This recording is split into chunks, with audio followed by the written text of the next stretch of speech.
it's Jeannie from A1 Vacuum and Sewing, and I'm getting ready to stitch out the Wreath block. And this is from In All Things Give Thanks. It's after Thanksgiving. It's for right now, it's Friday, Saturday, Sunday, 3 days after Thanksgiving. And I'm just really early for next year.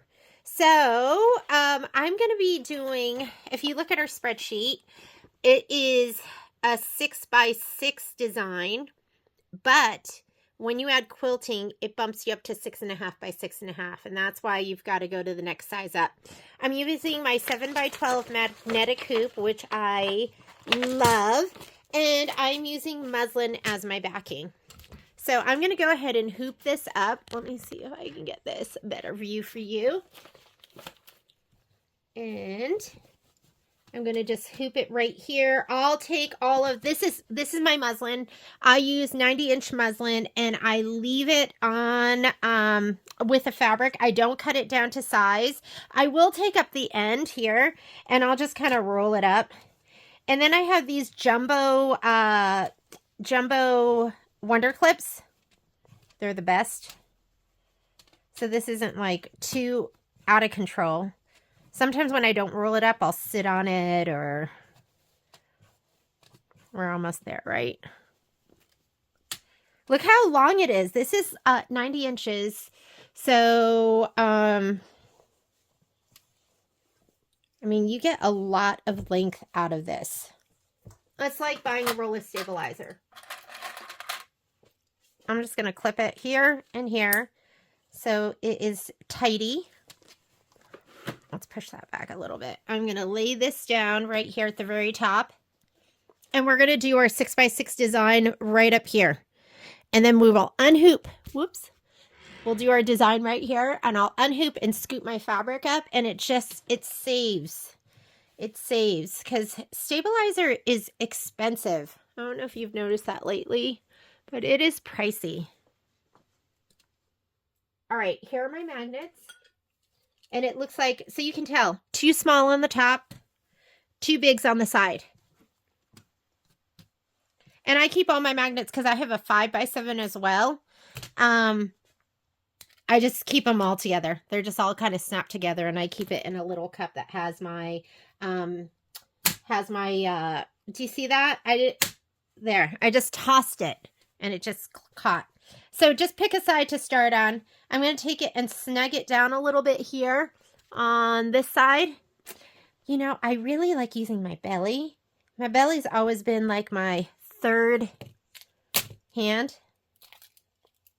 And the lip side, do you see how it looks like this? This hangs over the inner part of the hoop. What I like about this as well is these are pretty easy to get off. I'm going to snug it back like this.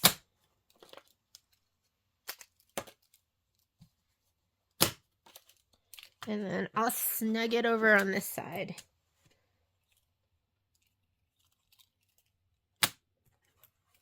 And they just kind of go where they're supposed to go. And we are done. I'm hooped up, ready to go. I'm going to go slide this on my machine.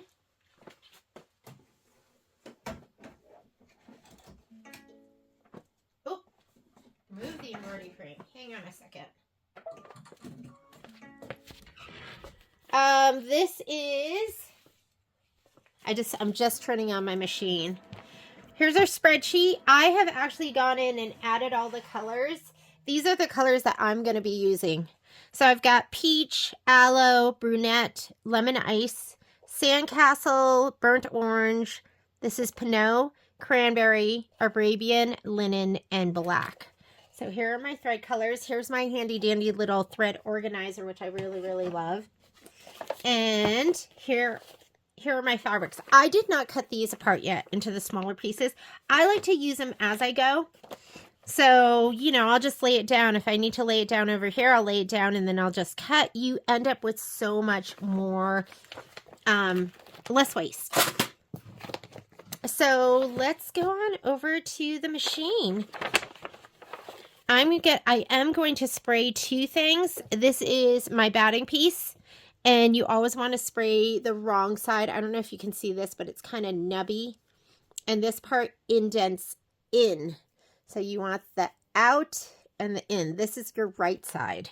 And here is my background fabric. So I'm going to take this over and let's go ahead and get started.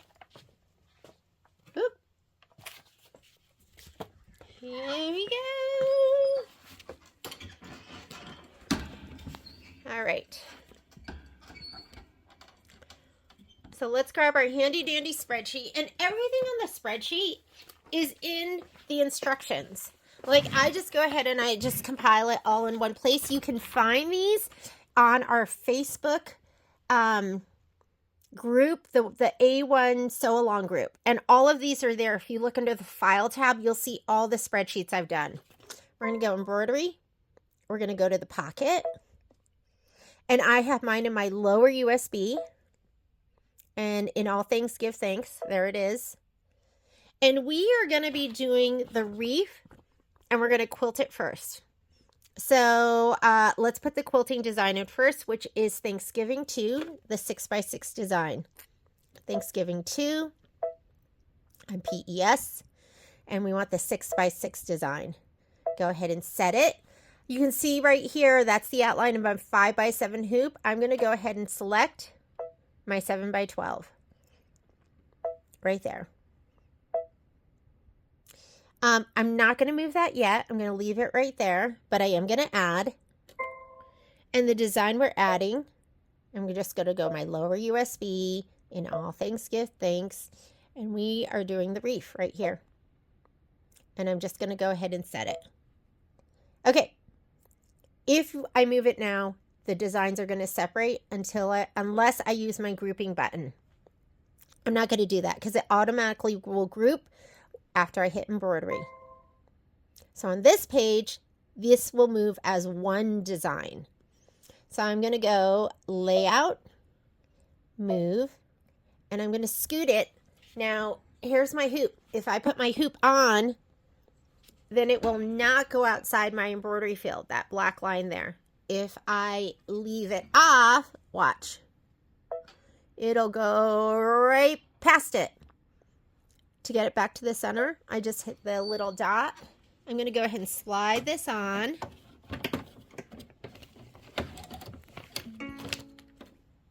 It says my carriage is going to move. Okay. And now I'm going to scoot it up, and you're going to see it won't go beyond that. I'll get a knock, knock. Knock, knock. And then we can use all of this muslin for our next hooping. Okay. Let's go ahead and say okay to this.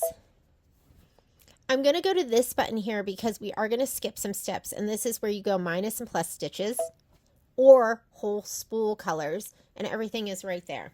We're going to do that first stitch out because that's the placement for our batting. And let's see what color we should use. I went through my book and I picked out all my colors and wrote them in here. But the first color we're going to need is going to be the brunette. So why don't we just go ahead and put that in. And brunette is just the dark brown. I didn't do the dark brown. I like this one because it's like kind of dark, but not like too dark. Okay, so first thing we're going to do is the placement line.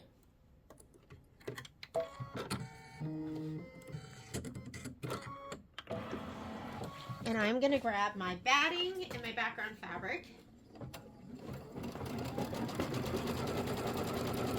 Here's what we're going to be working with.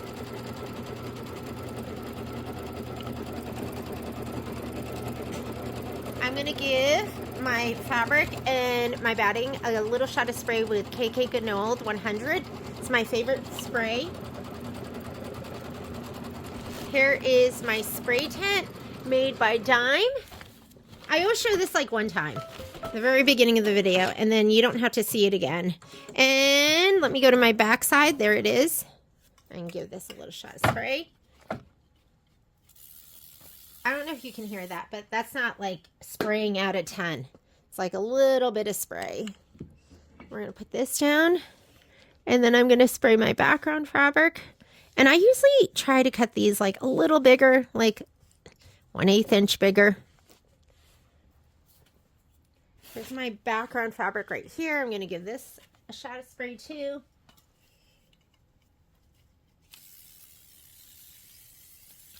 I would call that a drizzle of spray. And then we're going to lay this down and just center it over your batting. You want to have about 1 inch all the way around. This is probably like 1.5 inches. That's okay. Just, you're going to be trimming all of that anyways. Now it wants to do the tack down. If we look at our instructions, this is the tack down for the batting. We don't need that because we cut it to size. Placement for the background fabric. Turquoise is placement. Orange is tack down. We're going to do this tack down. I like to do a color that's kind of bolder so you can see it because it'll make it easier for us to trim later on. Sometimes I'll do the same color. But when you have like a high contrast thread, then you can really see it when you're trimming.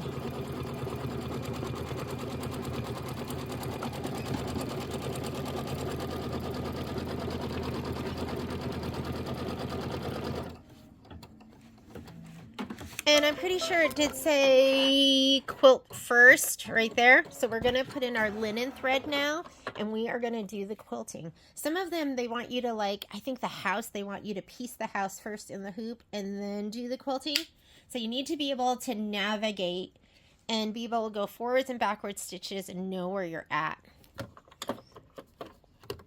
I was looking at this and it's pretty easy. This is not a complicated pillow. This would be a really great first project. And I'm just going to hit start and it's going to do the quilting stitch. Look how cute it is. It's, hang on. Let me see if I can put this up better. There we go. Do you see it? It's all like turkeys, give thanks. It's adorable. Okay, after it does this, then we're going to get into our embroidery. So we're going to be doing this stitch the wreath, fill, sentiment, and swoop accent, and I'm using that same brown. When it says brunette, that's the glide color that I'm using.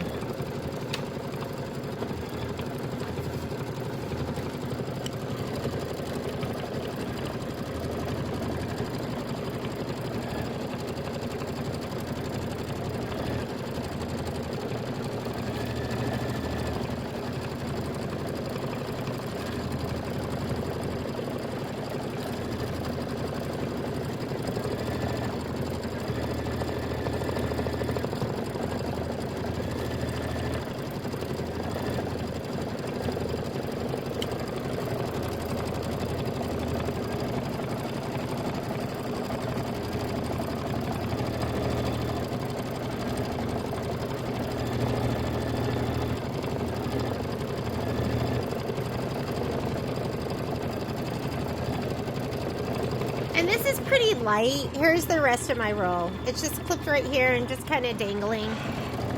It's not that heavy, so you don't really need to worry about it.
cute. Isn't that adorable? There's no reason you can't do it with a darker color where it's going to be more of a focal point. I'm going to go ahead and take out my linen thread. And now it's time to get started with the actual embroidery. So I'm going to put my brunette in. And if you look at your screen, you can see it's showing you what it's going to stitch out next. It's good to check that out because sometimes I'll get like crazy and I get so excited and I just start to think I really know what I'm doing, and then I give you wrong instructions. So so it's good for you to glance up over here and go, okay, what am I stitching? Yes, that looks right, and that looks right. So this is step number 2 right here, the refill, sentiment, and swoop. And then after that, we are going to stitch the leaves 1, 3, and 7 placement lines with lemon ice.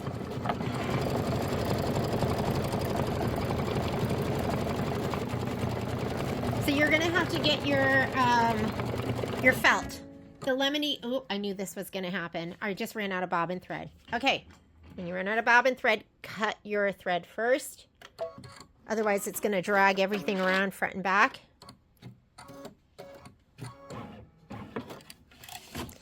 I really don't see the point of winding your own bobbins. I use Filtech pre-wound bobbins.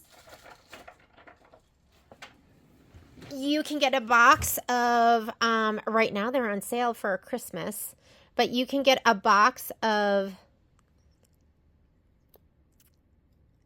80, and I think it's like $60 or something like that, and we're doing them right now at 25% off. You do have to write in your notes Christmas list, so make sure you write in your notes Christmas list, and then we'll give you that special pricing. When you check out, there'll be a spot to write your notes. Okay, I'm gonna go ahead and slide that back on. They come out to, I mean, they're so reasonable.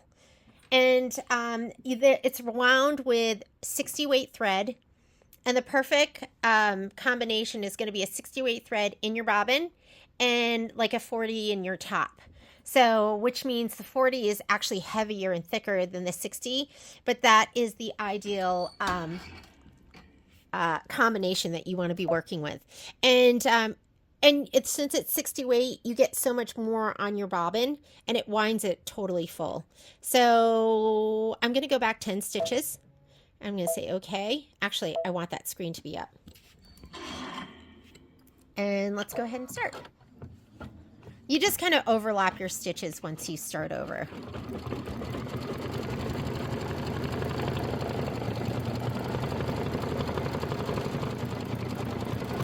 And I just use white. White, probably 98% of the time, I'm using white. And if I'm not using white, then I do have pre-wound bobbins. And I buy them, like, I have red.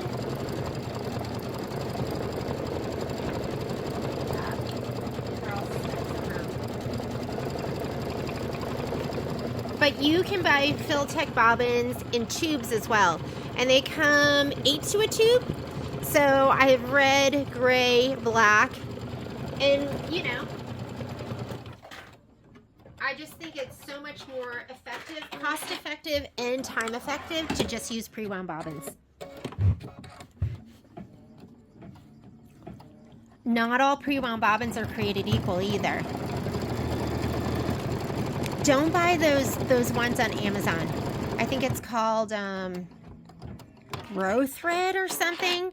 I think because it says Bro Thread, people think that they might be brother, B-R-O, but they're not. And we have a lot of people that come in that have issues, and they're using those bobbins. That thread is fine, and it doesn't hold well in your bobbin tension. Just go Filtech. Or just buy a good quality thread, a good quality bobbin thread. I know some people like Quilter Select. Some people they do buy bobbin thread from Isacord, which is nice. But I'm saying just go Filtech. Filtech, is it Filtech Glide Bobbins?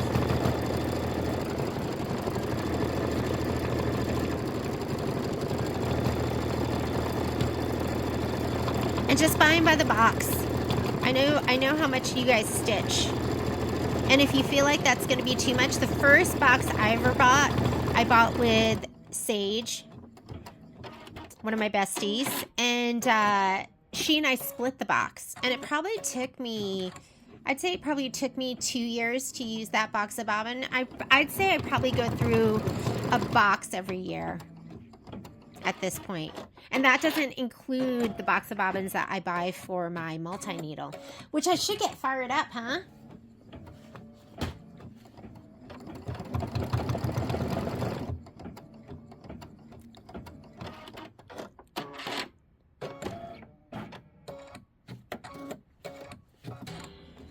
This is the next color I'm going to be using.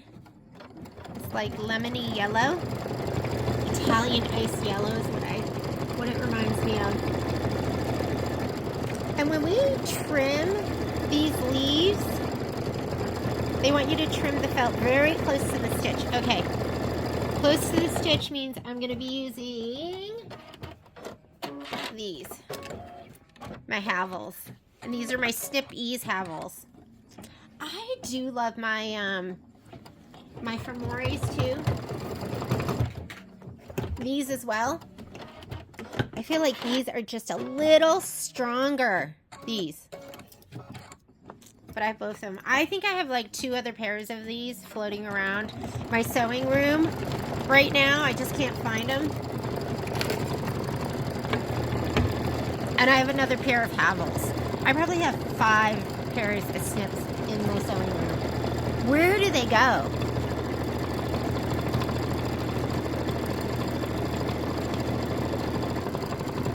Do you remember that cartoon, The Littles? Maybe I have littles in my room.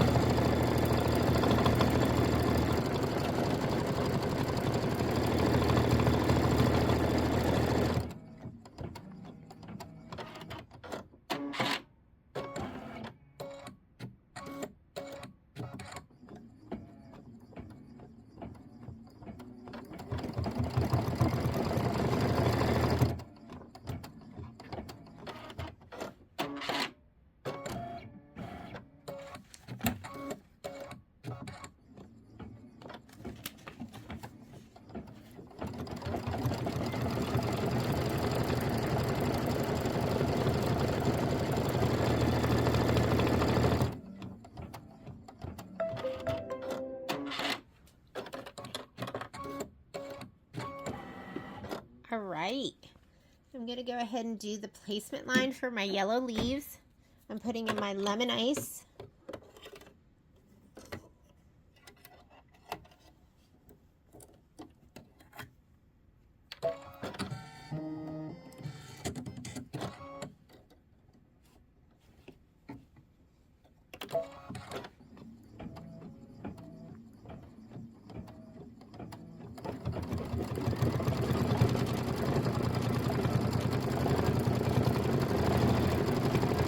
That's pretty light, so it's kind of hard to see, but I know where that is. Just pay attention. Do you see that? Lemon ice is pretty light.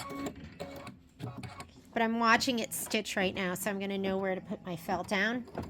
And, you know, it wants you to have a piece of felt that is...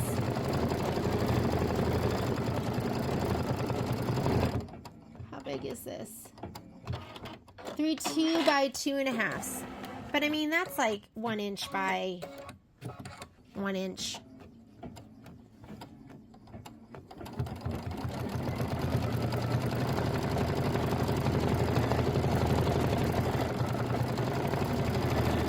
I'm gonna give the edge of this a little shot of spray, like right there. In my spray tent, off screen.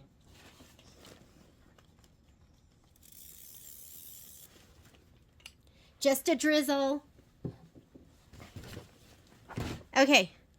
I can see that leaf is right there to there. And I'm just, since it's going to be trimmed close, I'm just gonna lay it down just like that. I sprayed just the back of this, so it's a little bit tacky right there. And we are gonna trim this close to the stitch line.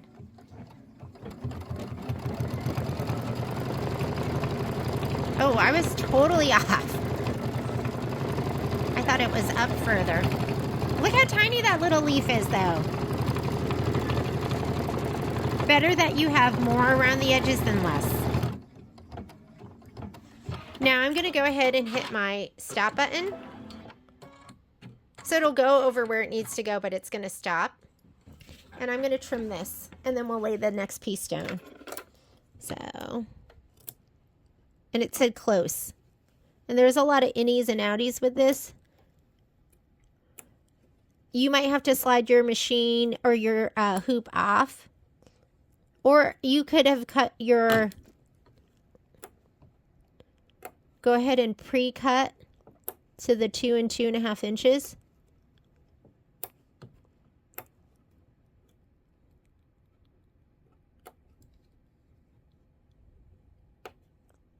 Do you know how hard it is to find this buttery yellow felt? It's like, I think Kimberbell is the only one that makes it.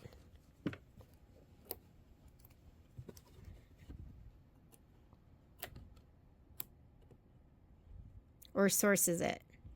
I just love it. But it's so hard to find. Close to the stitch.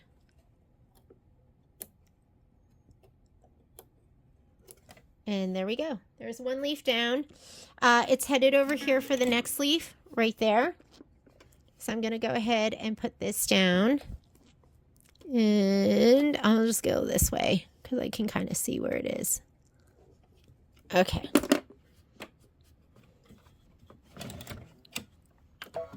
And I'm going to hit start.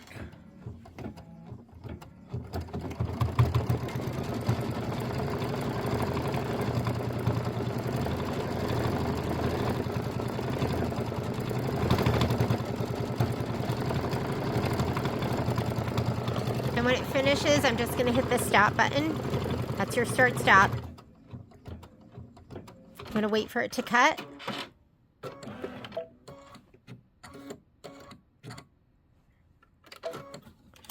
Okay, let's slide that back. I'm going to trim this one, and then we'll do the next.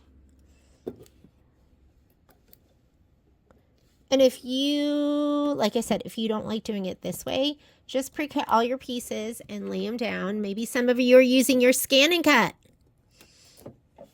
I was like, why am I cutting all these pieces? Why aren't I just using my scan and cut? Like, just like how Michelle taught me to.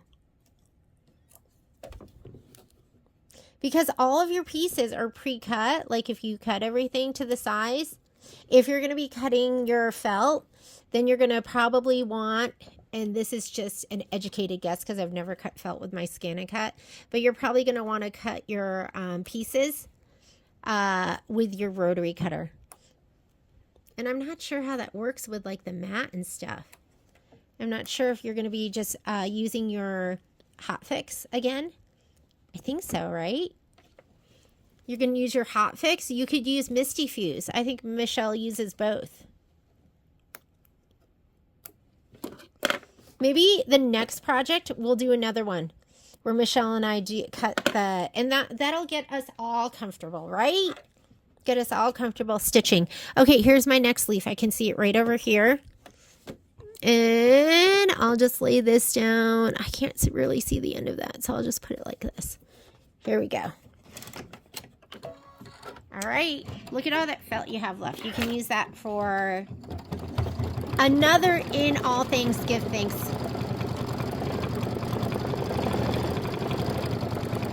Pillow.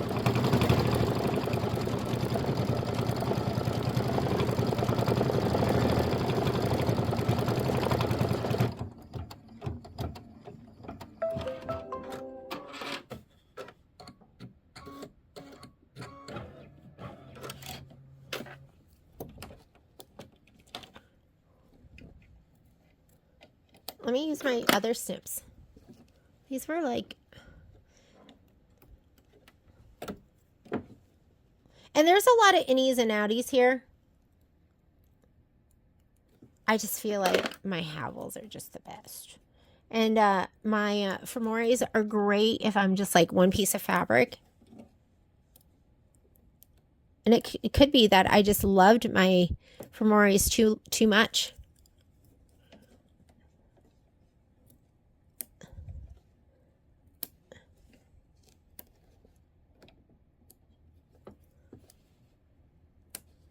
My kids just left.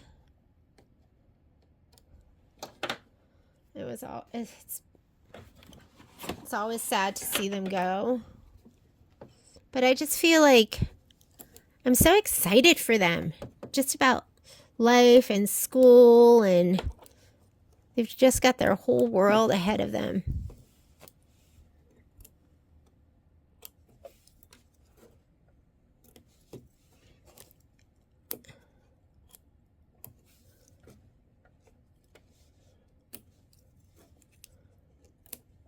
All right.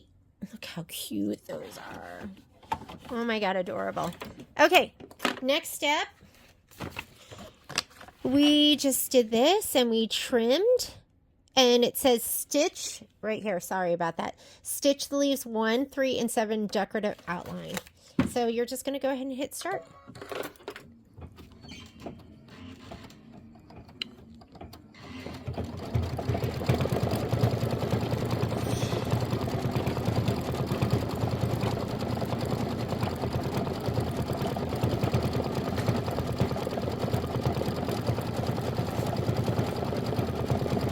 After we do this, we're going to be doing the green leaves, and I'm using aloe for those.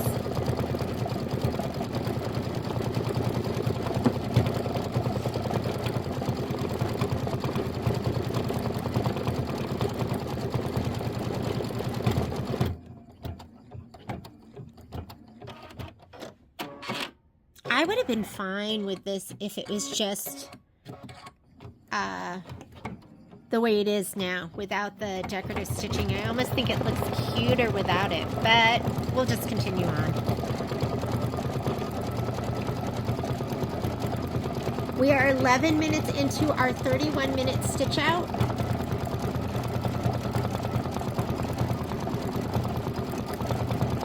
But of course, we're 33 minutes into the video because it takes time to put your appliques down and trim them.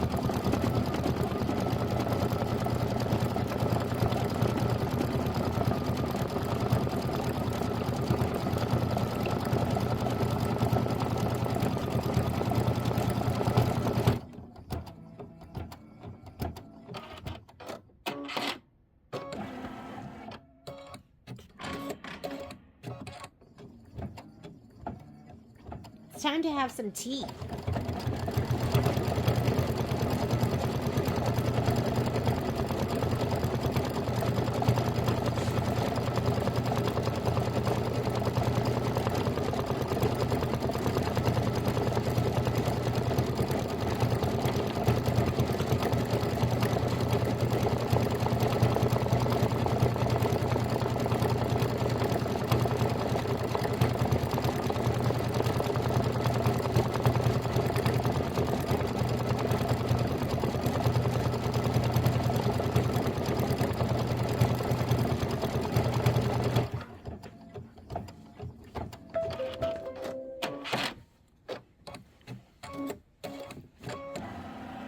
All right, let's go ahead and put our aloe green in. I'm going to take my thread out, and I like to show this one sheets video too.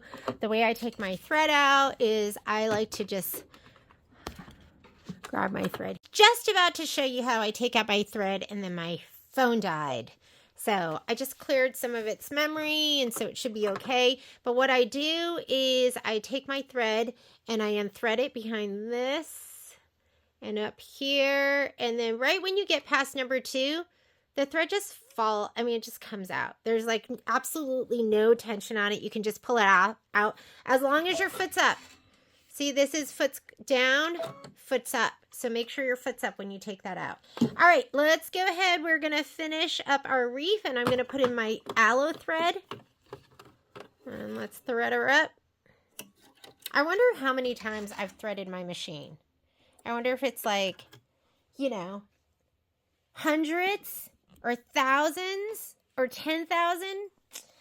Go ahead and hit start. You're going to do, oops, hit your thread button first and then hit start. I probably do that 25% of the time. And you're going to grab your green felt right here. I'm going to do the same thing I did before. I'm just going to give it a little shot of spray right here on the edge.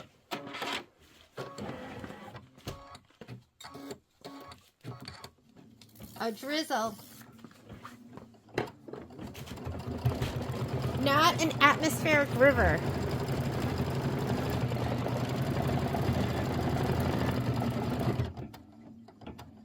This will be much easier to lay down because you can see that placement line so much better. That lemon ice is really light. We've got 4 leaves here.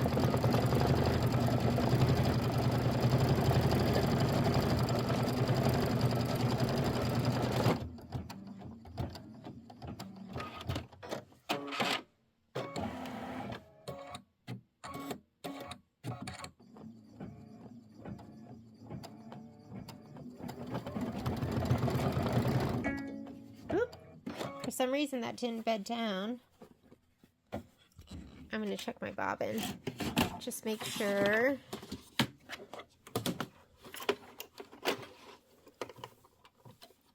Let's see.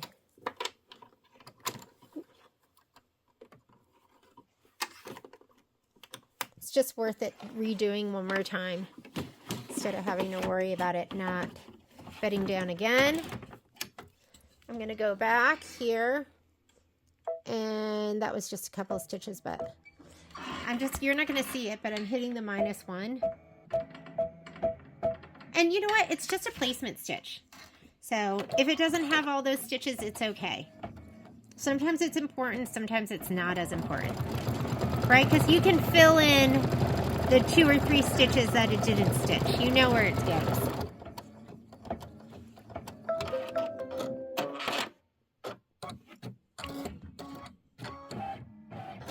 Okay, so we're going to go ahead and I'm going to put this down first.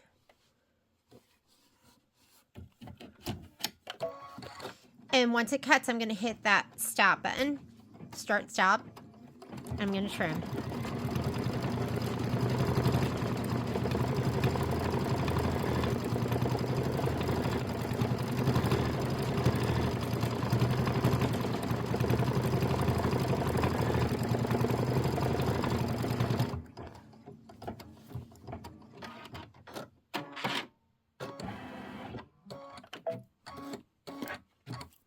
So let me go ahead and trim this up.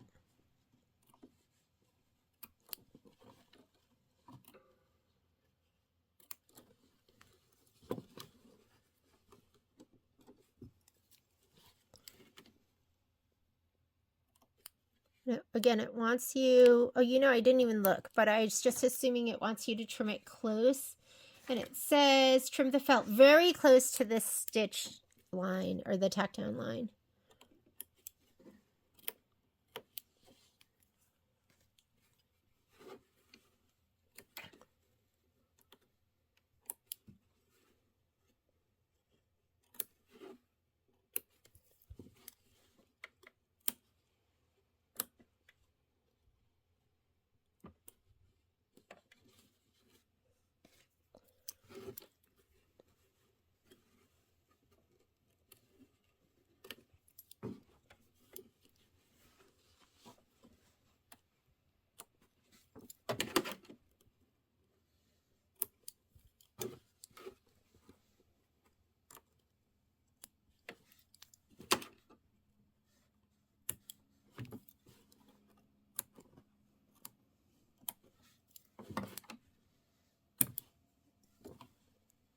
Okay, these are close, so I'm going to lay this down together.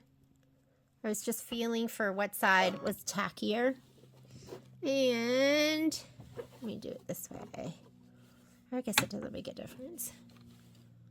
I'm going to just do this, cover that up, Here's the very tip. Slide them over, and that looks good.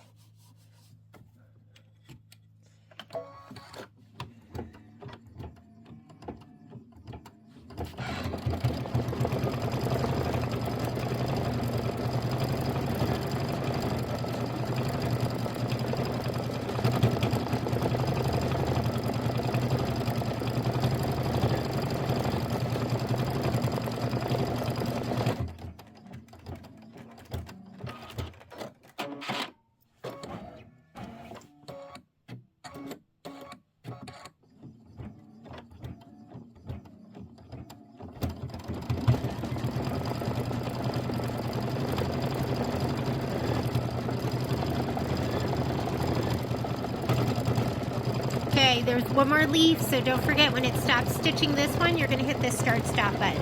If you're doing it like I'm doing it.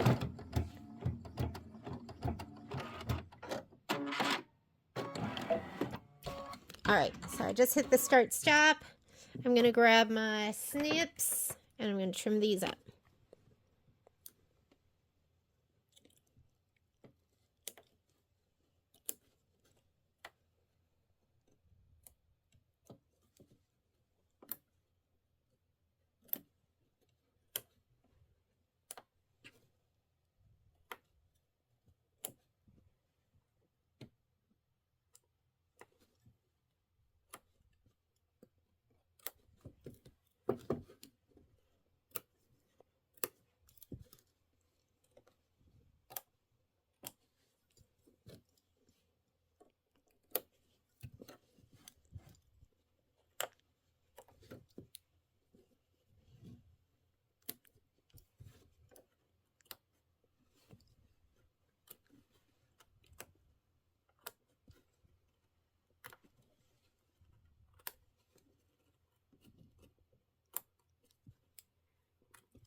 Sometimes I become a contortionist when I'm trimming this stuff. There we go. Looks good. We've got one last leaf over here. I am going to, let's see. I'm going to assume it's not going to fit right here. Will it? Will it? I mean, no. That's just like taking, that's, you know, I have all this felt. What is your problem, Jeannie? I'm just going to put it right here. Bloop. There we go. Slide it on, stitch it down. There we go. I don't know why I wasn't getting a, oh wait, I think I went too close. Okay, hang on. Let's see. Oh no, that's okay. That looks good. Looks good. You got it.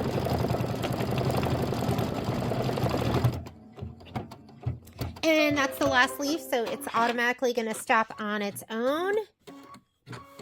I'm going to just scoot this back towards me. Oh my god. You have so much felt. You could do like, I don't know. I'm looking at that going, I could do like 20 more leaves.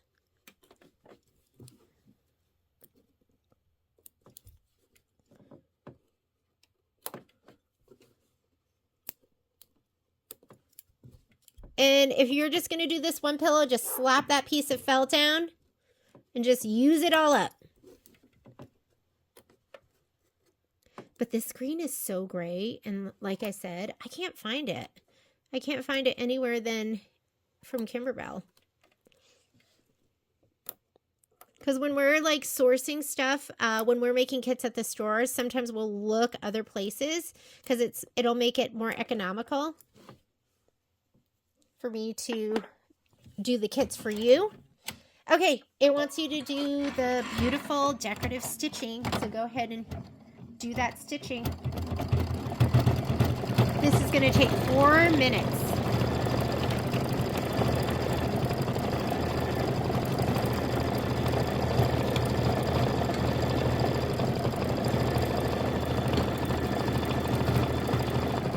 There we go. I can't try.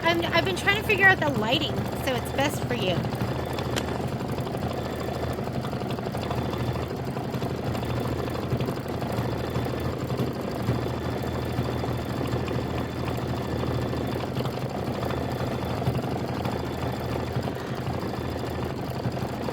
I'm going to tell you, I like it without that stitching. I think I'm going to just let it stitch that last leaf. And I'm going to hit stop. I just think it looks so much cuter without it. Here we go. So we're going to have some that have that decorative stitching and some that don't. And I'm going to get this thread right here too. I don't know what you think, but there's the one that's stitched out and here are the ones that are just done. And I think it looks really cute just with the regular stitching that it did for the applique, just that running stitch. I'm not going to do anymore. If you love it, keep doing it. Don't let me influence you. I'm going to go ahead and put in my Arabian thread. Let me put my foot up. We need to jump ahead. If you are going to skip ahead like me, and if I could go back and do it all over again, I wouldn't have done that stitching at all. I just like it without Arabian. Okay, here we go. I'm going to grab my Arabian thread. It's kind of this like, what do you call it? Like a light copper or even like a, almost like a coppery pumpkin. We have 3 of these. Go ahead and stitch out your, ooh, remember how I just told you we had to skip ahead? And I didn't. I'm going to have to pull out those stitches. So it is still doing the decorative stitch for the green. I'm going to pop it up ahead. And now it's doing the placement line for the Arabian, which is where we should have been before. This thread looks really short. Let me get him, make him longer. Okay, placement stitch. And I'll get my seam ripper and grab those stitches and pull those out. We're going to be grabbing this piece of felt. I'm going to give a little shot of spray right on the edge again. A drizzle. A spritz. How about we'll just call it a spritz. Just spritz it.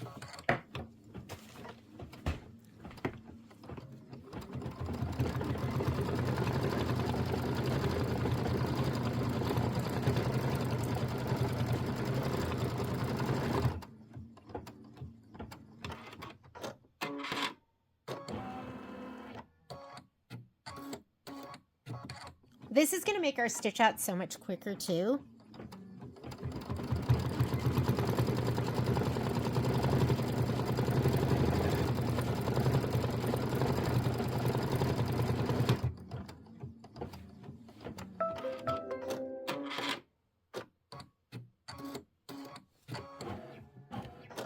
Okay, let's go ahead, and he's over here first, right? Nope, he's here. Got to see where he's going to be stitching first. And you know what? Let's just do these the long way. I think I can fit him.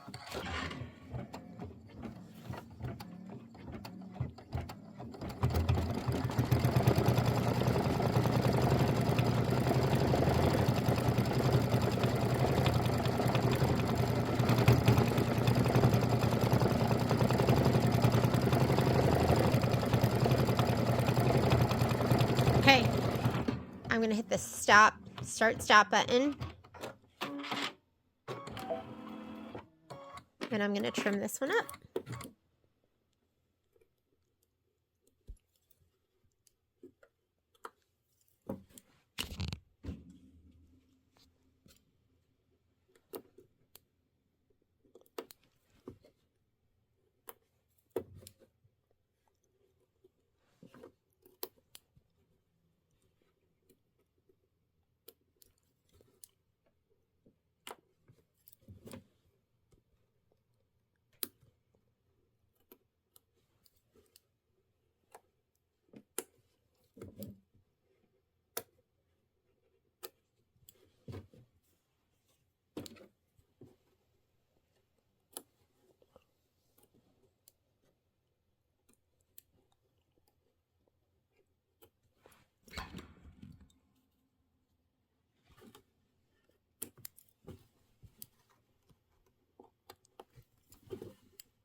Okay, that one is done. Looks so cute just the way it is.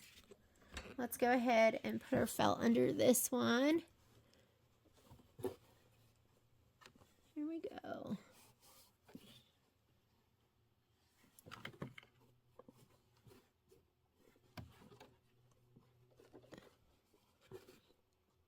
There we go. Okay. Start.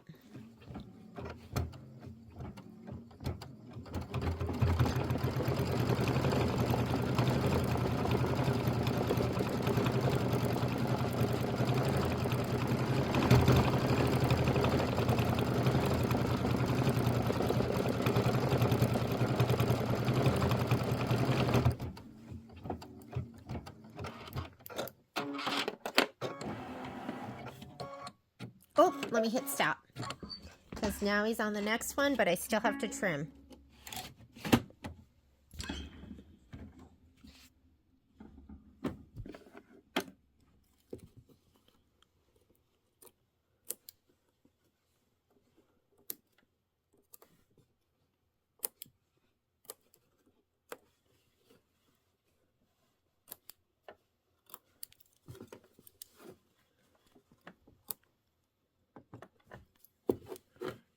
They're so little. These little innies. You can barely get your scissors in them. Your snips. I think my favorite thing to use for trimming applique are the snips. And then my double curved. And I love my double curved. But I just love that with snips you just pinch together. Just makes it so easy. Like, how cute are those without this, like, decorative stitching? I think the decorative stitching will look fine because it's kind of scattered. So, and we have one last sleeve here. And this should fit right in here perfectly. Right there. Okay. We'll slide this on and stitch away. Whoop. Did not like that for some reason. Hang on. This is your tack down, so you want all of these stitches. So I'm just going to hit my -1 until, hey, he grabbed it right there for some reason. Okay, you want to hit your -1 until it jumps to here. And then you'll hit +1 once. So I'm hitting -1. Oh, and you know, look how thick that little nub is. I'm going to kind of cut that off. And that might make it a little easier. You know, when they make it so thick, you have to go through that again. Okay, here's -1. Oops, we're not on. -1, -1, -1, -1, -1. Okay, hit +1. And now you're at the very beginning of that. Let's go ahead and lay our felt down again one more time. Make it look gorgeous. And let's hope that's not too thick now. Just taking out a couple of stitches helped.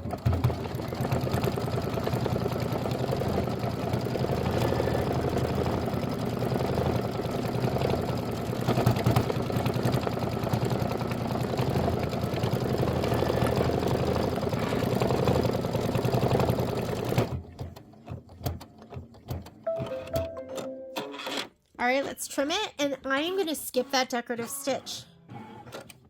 And then we're going to do the light felt.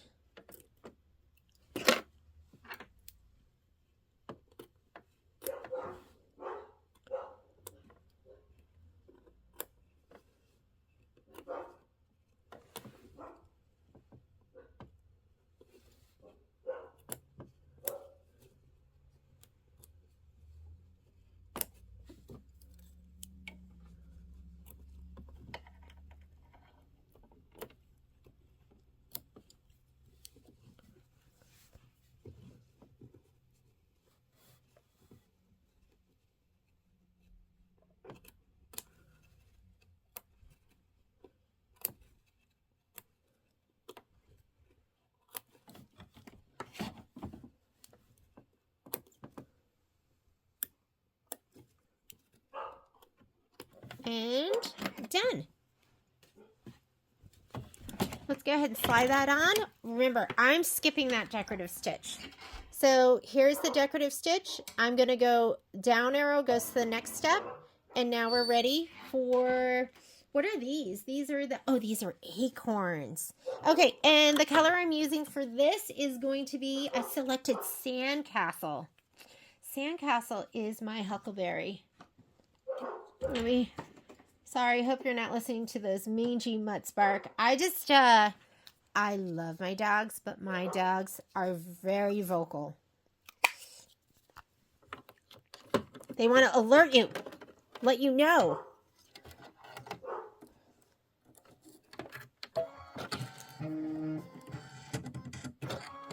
Grab that tail end. And the felt color we're going to be using is going to be this one right here. It's kind of like that. Light tan.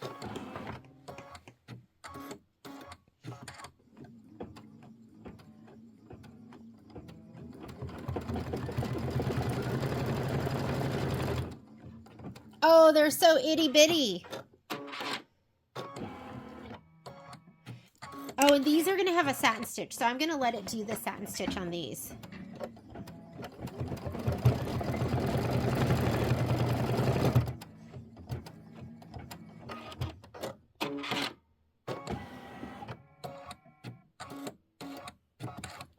Okay, I'm going to give my little piece of felt a little bit of a shot of spray.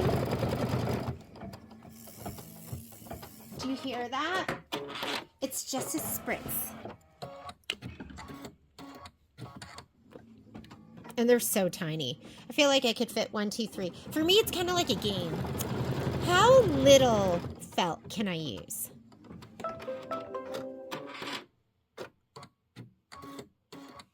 I mean, seriously, those are so tiny. I am going to cut these. I'm going to lay them all down at once. Because they're so tiny.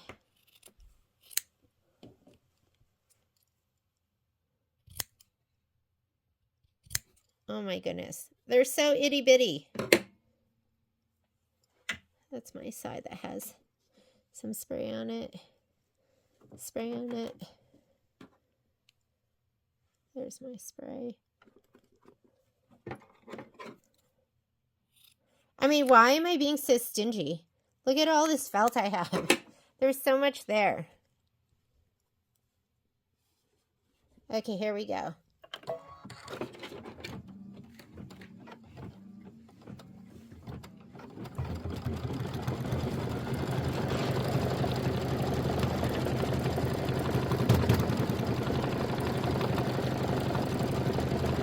Gets really thick right there.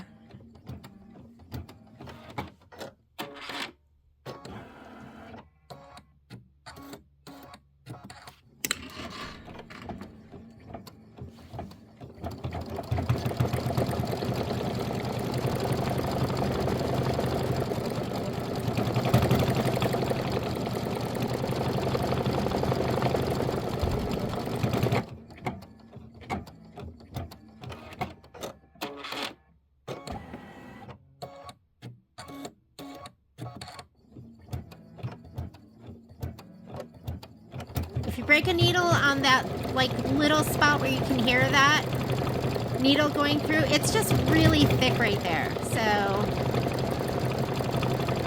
nothing's wrong with your machine. You're just asking it to go through a lot of stitches.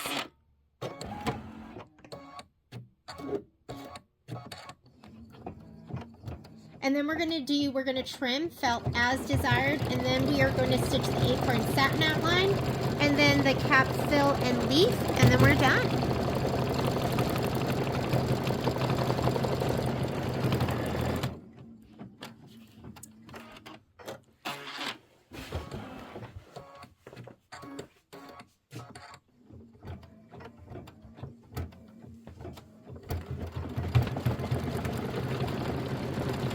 So if you wanted, you can do your 5x7s in here too. or they're the 4x6s, and you can just put them horizontally, and you could do like one here, you could do 4x6, and then you could do a 6x6, like we could squeeze a 4x6 right in there. You know, just ways of filling up your hoop. Okay, I'm just gonna, it's a cut as desired, but I'm just gonna cut these close, but I'm not gonna worry too much about them. Oh, look at this thread. Did this not cut? Didn't, huh?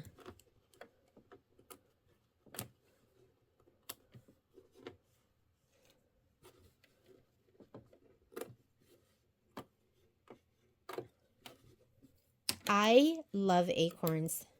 I just love them. It reminds me of growing up because I grew up in New England. And of course, we had tons of acorns back east.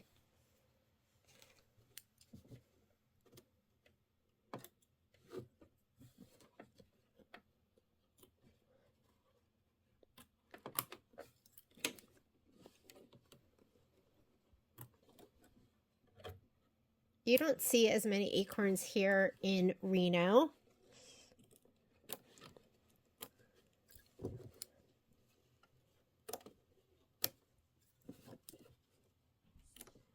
And I'm not even cutting these like really, really pretty. I feel like I need dessert today. What happened here? I don't know what happened here. I'm not going to worry about it because this was the very last stitch out. So I'm not really sure what happened. But this has we're going to put an acorn top on it, as well as satin stitching. So you don't need to worry too much. Okay, here we go. I am going to rethread and just make sure my thread looks good. And it does. And I'm going to redo my bobbin, because I saw some bobbin thread on the top. If you ever see your bobbin thread on the top, it's usually one of two things. Number one, you could have something on the top is pulling your bobbin thread up, so something's gotten stuck. Otherwise, you could be not in your bobbin tension. For some reason, I slipped out of my bobbin tension. I can see right here because it's spooling right off the top. I don't know if you can see that. So I'm going to pause and I'm going to give this a little clean out. I'll be right back. Okay, I'm cleaned out, ready to go. I'm going to hit start. It is going to do the satin stitch outline on the acorns, and then we'll put the dark brunette color in, and it will do the caps, the tops. This is 3 minutes of stitching.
Okay, last acorn.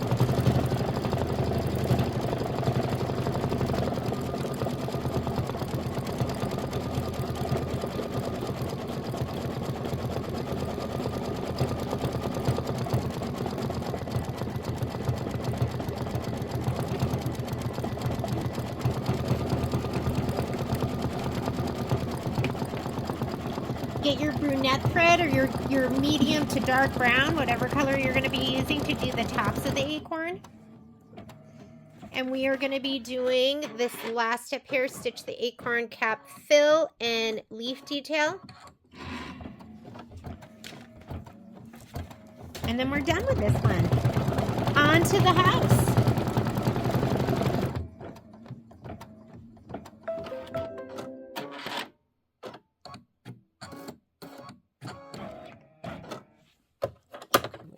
Take my thread out. I'm going to put my brown in. This is 4 minutes of stitching. This is all the last detail stuff.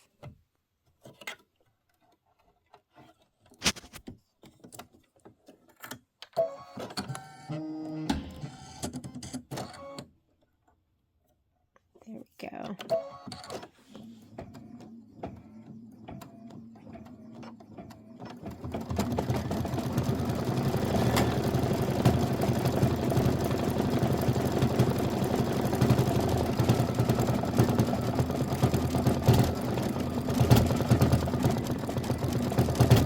If your needle breaks, just go up in size.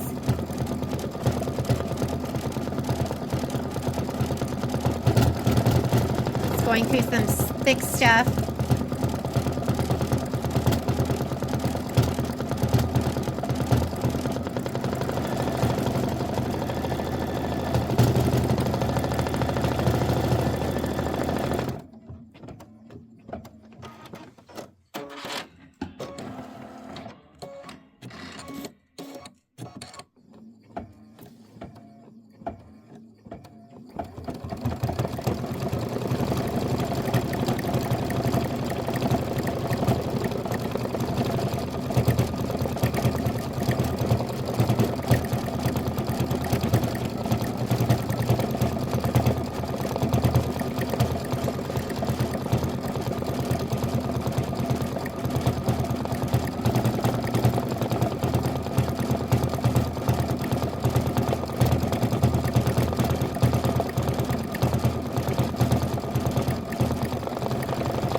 We have 3 minutes left in our stitch out.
Ooh, just want to get that thread.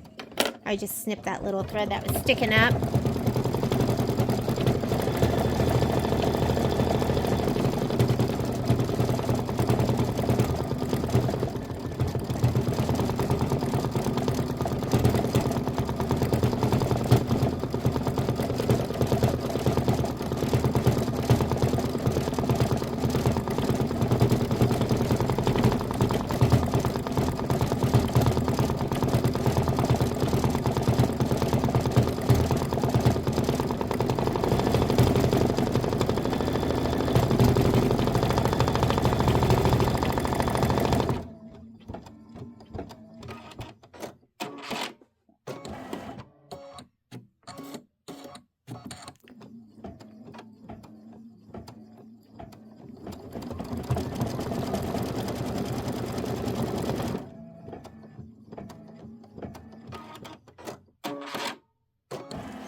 And the wreath is done.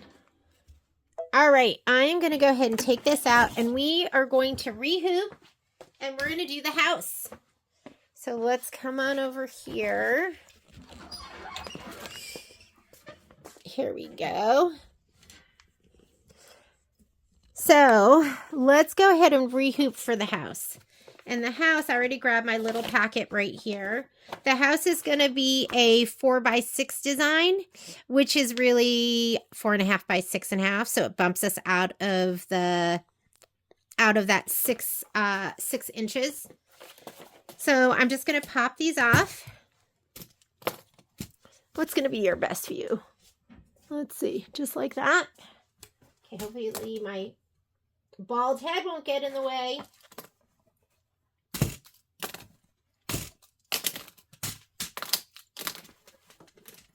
Okay, and the beauty of keeping it on the muslin is you're just going to scoot this up. I'm going to unfold this. Let me see if one's enough. Oh, we'll have to do it one more time.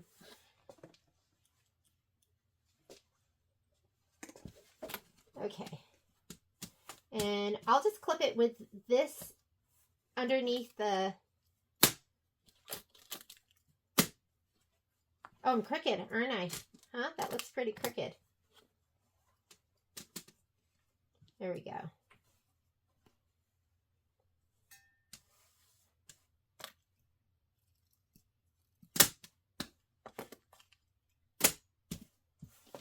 Okay, and I'll put these down here.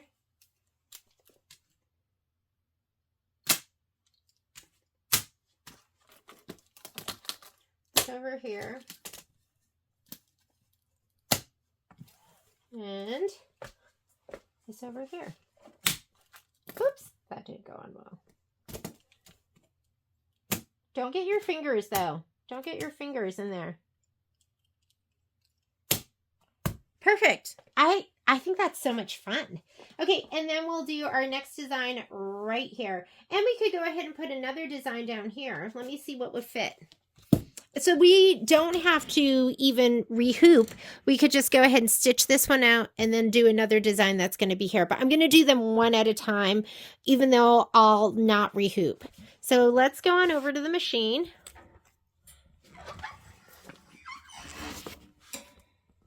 Okay, hang on here. Here we go.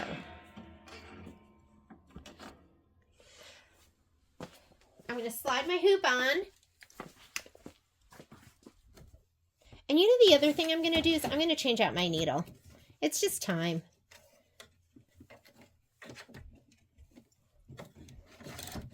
You want to change your needle out every 8 hours? I have a tough time keeping track.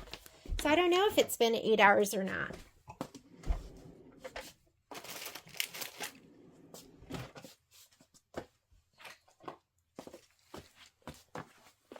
And I like embroidering with my 7511. So I'm going to go ahead and use this needle. I'm going to put these away too. Let me put these over on the side.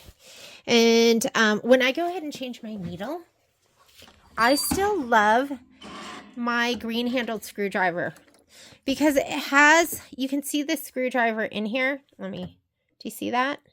So I can kind of peek in from the side when I put it on here, and it's not going to slip off. This should never be loose enough for you to undo by hand. What was I using? Oh, I had a Microtex needle in there. So that was a 8012 Microtex needle. These are my two favorite needles to use are my 8012 Microtex needle and my 7511 Oregon needle for embroidery. So these are anti-glue, and I do use some adhesive, but I just like them. I like everything about this needle. I like a 7511 needle for embroidery because I always say smaller needle, smaller hole. So if you're stitching with a 14, you're getting a bigger hole with that every time the needle goes through. So you're going to put it all the way up to the top, hand tighten, and be OCD. I want you to like hit it up there so you know it's all the way up. Hand tighten, and then you're going to take your screwdriver, whichever screwdriver you want, and you're going to tighten it just a little bit more. Did you see that? I went like that. That was it. Don't crank it down. You don't want to crank it, but you don't want it loose enough that you can undo it by hand. That is going to be too loose, and it's going to shake out during your embroidery. So I use this, and then if I want to go up in a size, I use my 8012 Microtex right here. And this is what I piece with. I piece with an 8012 Microtex needle. Those are my two favorite needles. It doesn't mean that's all I use because I definitely use a denim needle sometimes. I love a top stitch needle. Here's my overlock needle, jersey needles, universal needles. I mean, that's what I bought in the beginning, universal. It's all I bought because I didn't know what to get. I was like, universal. That works for everything. Okay, we are going to go ahead and do the house. Here we go. I just threaded that. I don't even know if that's the color I want. And things you need to remember for the house. Number one, we are not going to do the quilting in the beginning. We are going to quilt after, add quilting after step number 9. So once you have, where's step number 9? Right here. Right here. Once you have put on the main background with the base, then we're going to add the quilting stitch, and then we'll start the embroidery. Okay?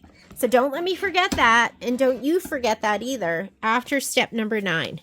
So first thing we're going to do, we're still going to go ahead and load in the quilting design. We're just going to skip some steps. So let's go home to clear our screen. Embroidery. Pocket. And where's my handy dandy spreadsheet? Here it is. House. We're going to do autumn 5, 4x6 horizontal. In all things give thanks. Autumn 5, 4x6 horizontal. Horizontal is going to show up first, and then it's going to be vertical. That's how you remember it. Just remember horizontal will be the first one. Set. We're going to add. So let's add. I'm in my lower USB.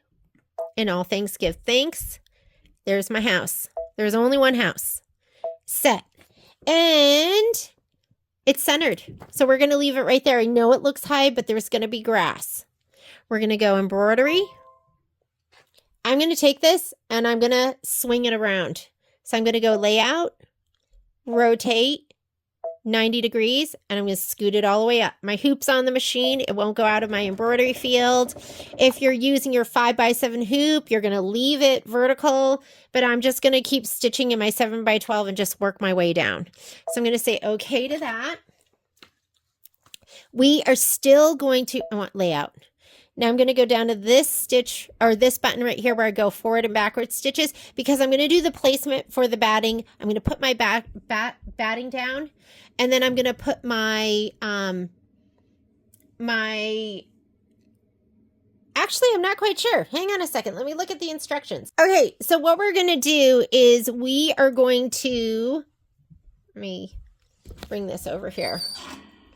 I am going to do the placement stitch for the batting. So go ahead and just start that. Let me get out my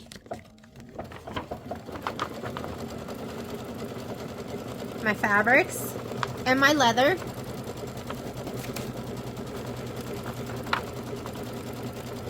But you need to put your batting down first.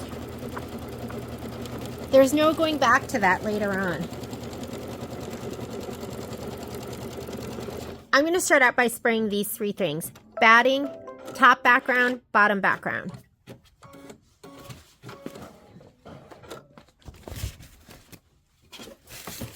Let's do the batting first because we're going to lay that down. I want my nubbier side. Nubby side gets sprayed first. Spritz it.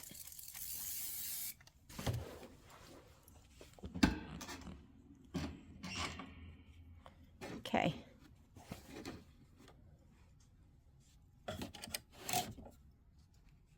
I could have done this in my 5x7 hoop too.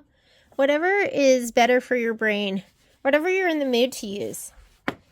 Okay. Now what we're going to do, I'm going to spray my top background and the green.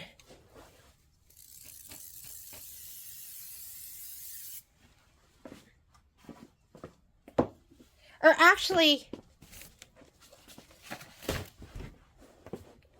the whole, let me look at this.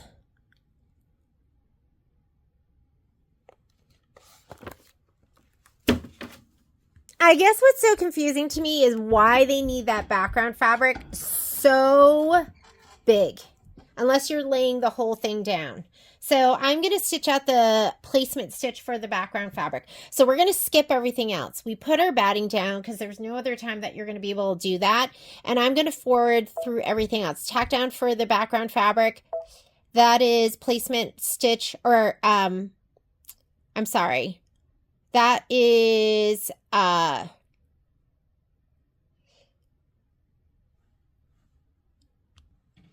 they only have one turquoise and one orange. So that's got to be, and we did the quilting, so that's got to be placement for the batting, tack down for the batting, and this right here is going to be the quilting. We're not doing that now. We're going to do that after step 9. Now, this is going to be placement stitch for your background fabric. So we're going to do that. And you got to be a little bit careful because we have our batting down there. We don't want it to catch. So we are going to do this. This is going to be, whoop, attach the frame.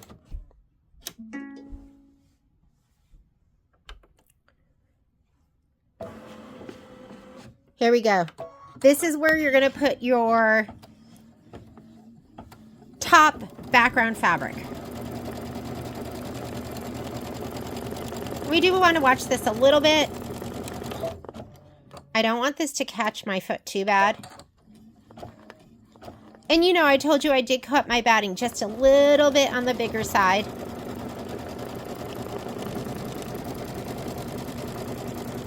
I'm going to stop it right here because I know it's going to catch that. I'm going to hold my finger down on my start stop button, and it's just going to make it go really slow. There, I'm out of the danger zone.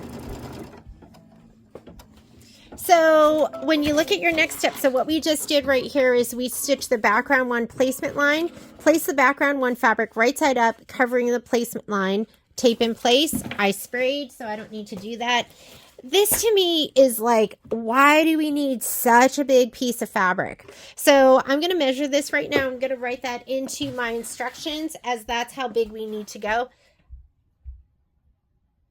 I really can't think of any reason why it needs to be that big. We want it a little bit bigger. I like about an inch bigger all the way around. So this is going to be, let's go an inch bigger all the way around. We really want it to be maybe like 6.5 by 5.5. Like that's all you need, 6.5 by 5.5. Or let's just go ahead and let's call it 6.5 by 6.5, even that. But I'm going to go ahead. This has been sprayed. I'm going to lay it down. You want to cover this over a little bit because we're going to trim that back.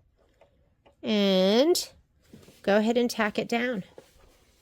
As far as color, it says color does not make a difference right now. We're going to be doing some flipping and folding, but I'm going to take out this, the brown, just because it's so dark. And let me just put in my linen.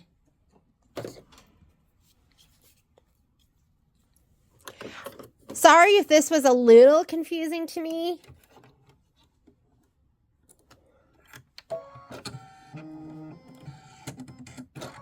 Okay. So it's going to go ahead, we just laid this down. It's going to stitch the background to placement line. Place the background one fabric right side up, covering the placement line. So here's the placement line right here. And then we are going to trim the background fabric close to the stitch line.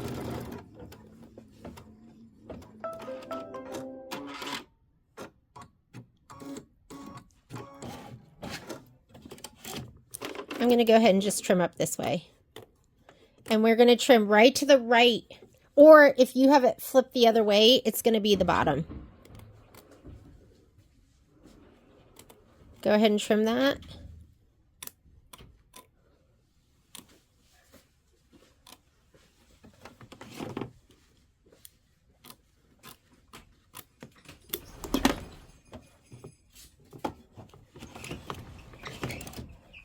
Okay, and then what it wants you to do is it wants you to place background 2.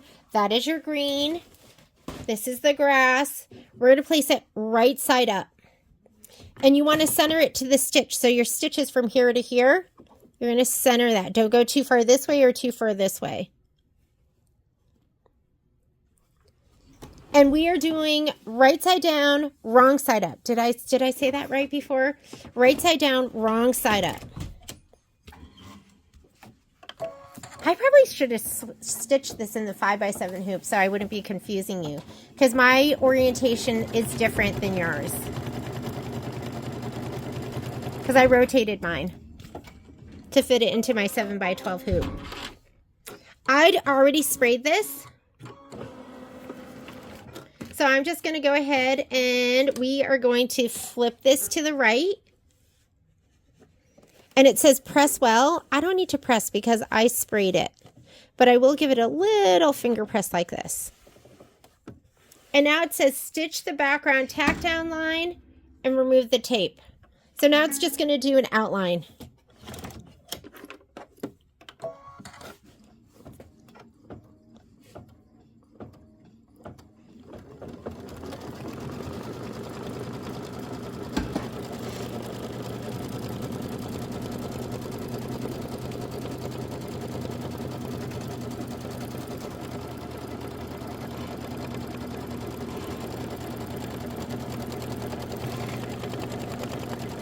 And now we are ready to do our embroidery. However, this is step number 9. So what do we have to do before we do anything? We are going to do our quilting stitch. And I already had that in with linen. So let's go ahead and do our quilting stitch, which means we're going to have to go back. How do you go back? This is your forward. That goes forward. This goes back. I'm just going to touch that until I see the quilting stitch in my window. Or else, I also know that it's this green right here, and I can just touch before it. I'm in the orange, forward, and there we go. There's my quilting stitch right there. So we are going to go ahead and do the quilting. I don't know if you hear my dog, but he's demanding to come in. I think he wants some love.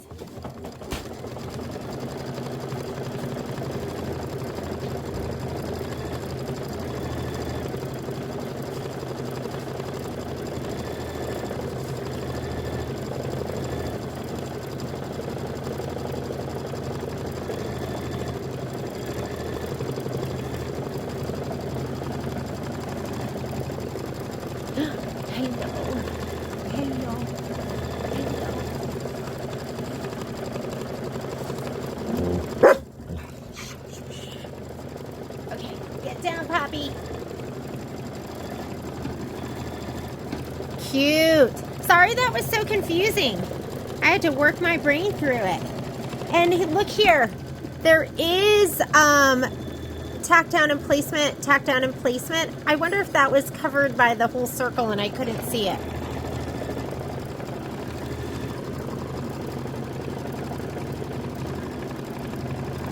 But this piece of fabric really confused me because that's so not necessary. I think you could do it, we measured, right? What did we say? 6 by 5.5?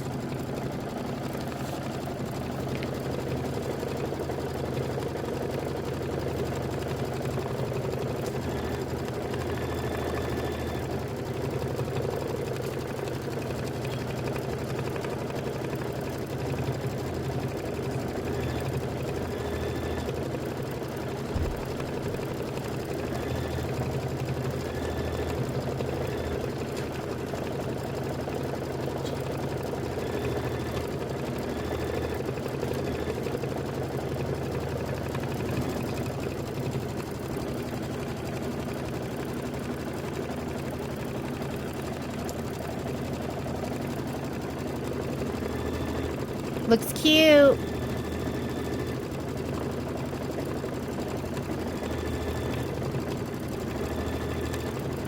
Oh, look at those little acorns. So sweet.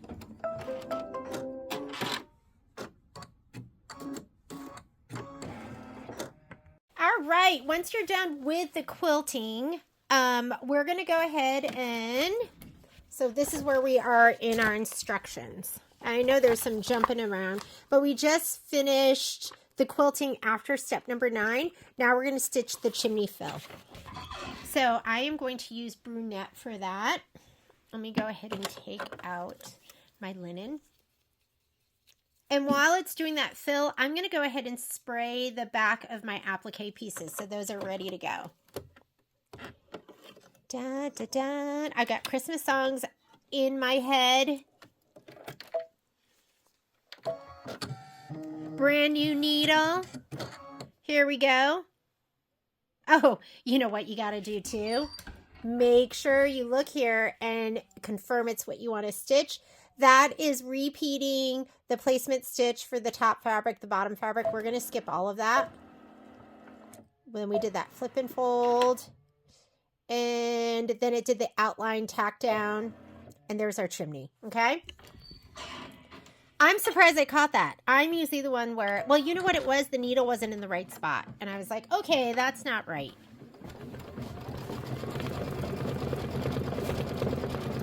So here are my applique pieces. I've got the roof. I can't remember what this is. Is this the door, the window? And you have your leather too, right? Is this the main part of the house? And are we using the whole thing? I can't remember. Oh, it's the door. So we don't need much of it.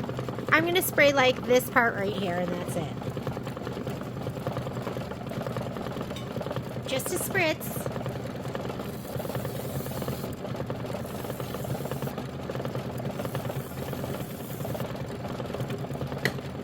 And those pieces are ready to go.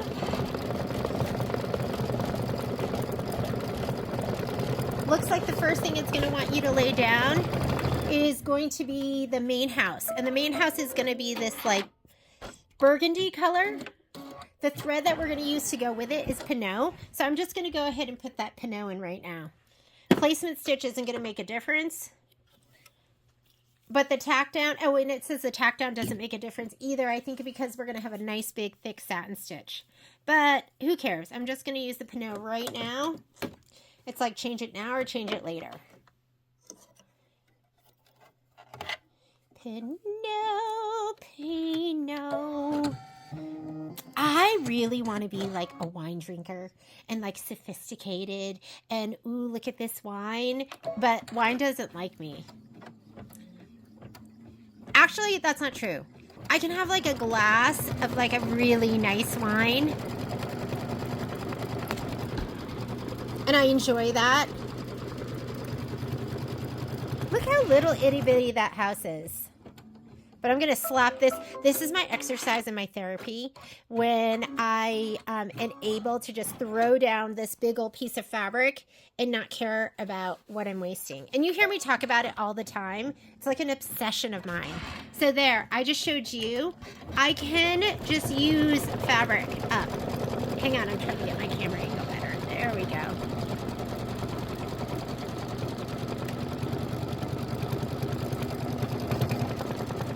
And I can throw things away. Actually, I was going through one of the crates. I have had, since I did my room makeover, I've had like 3 crates just pushed up against the side of the wall opposite where I sit.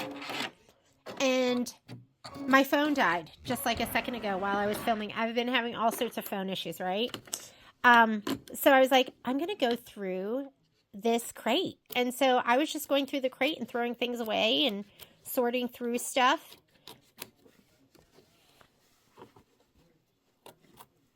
I think if you hold your fabric up at like a 90-degree angle, it also helps to get nice and close to that stitch.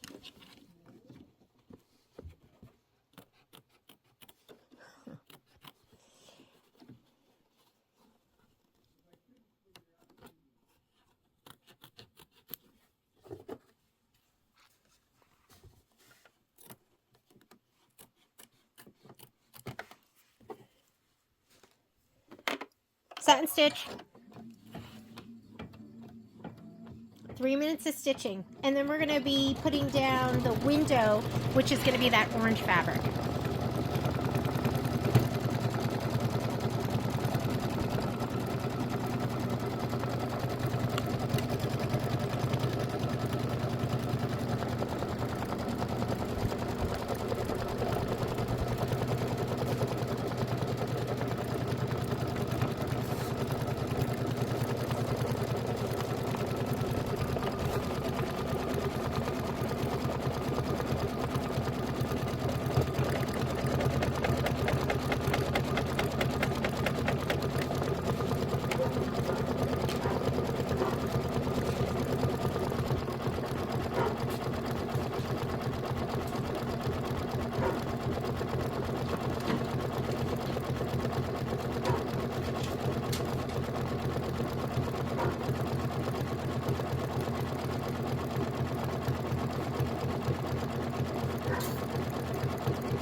I'm continuing the purge. Okay, next thing it wants to do is it wants to do the placement for the little door and the tack down, and because I think it's going to have a satin stitch around it.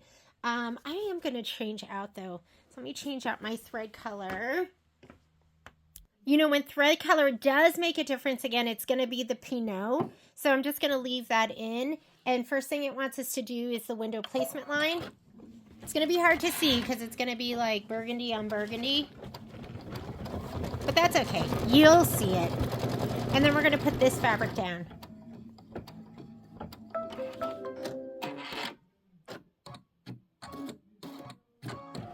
Okay, do your tack down.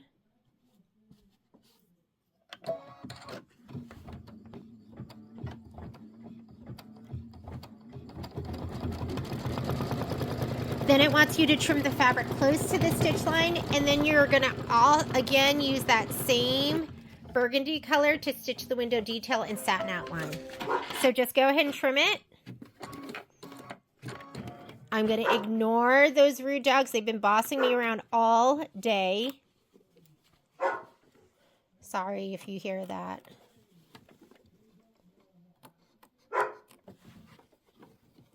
There we go. Okay, go ahead and hit start. It's going to do the window detail and satin outline.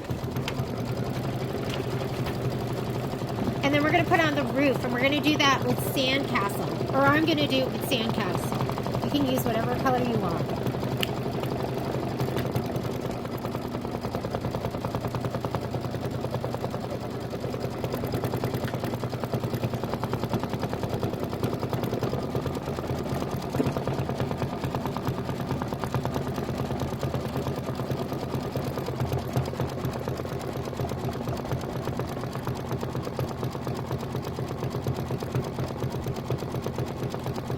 I personally think the window would have been cuter if it was something with more contrast, but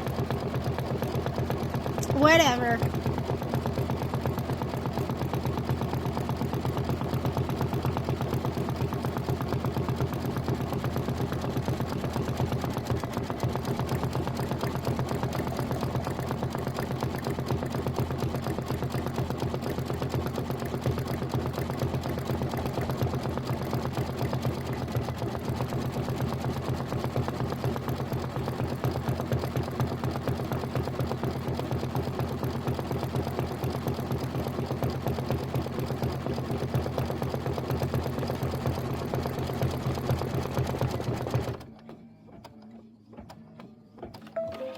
Right.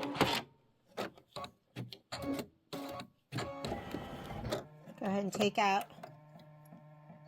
Let's see what's going on here with me. Isn't that funny? He got wrapped around the needle somehow. Sometimes freaky things like that just happen.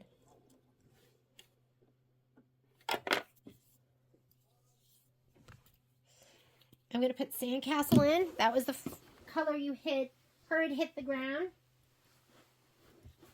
And I'm going to do the placement stitch for the roof.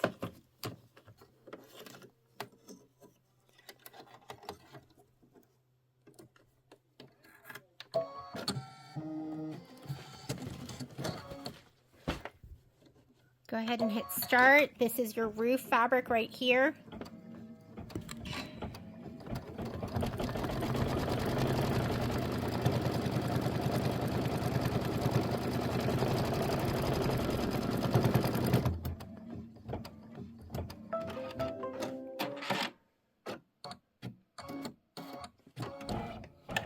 Okay, and lay this down semi-directional, so you just don't want to make it all cockeyed. Do your tack down. Mine's already sprayed. I'd sprayed it before. You're going to trim the fabric close to the stitch line, and then we're going to stitch the roof decorative outline.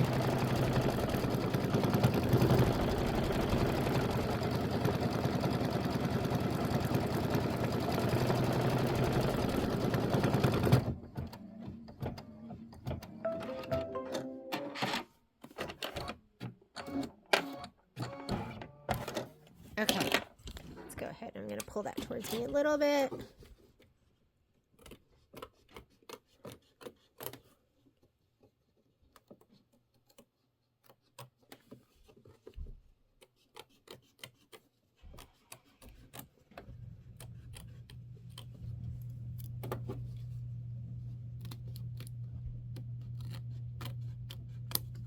All right, and then let's go ahead and do the decorative outline.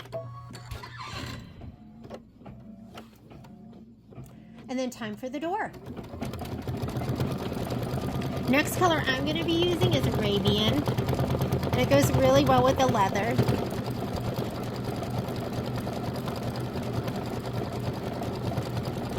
We've got just 2 more minutes of stitching. This one's kind of a quickie.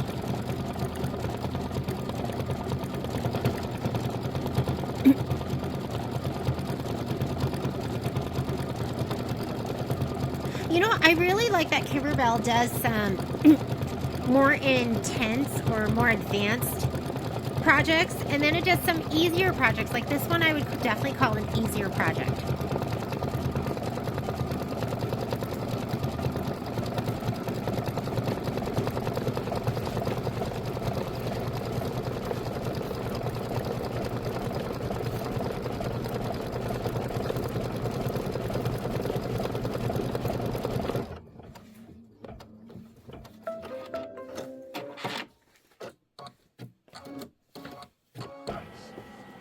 Okay, it does want you to change out the next color, and that's going to be the placement stitch for the door. So put your Arabian in, or whatever other color you want to use.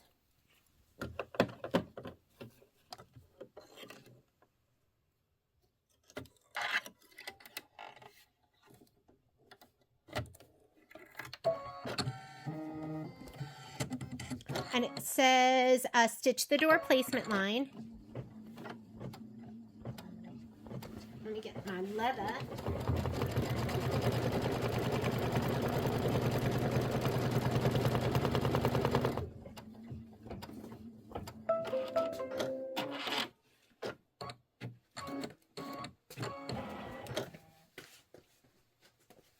And that's just such an itty bitty.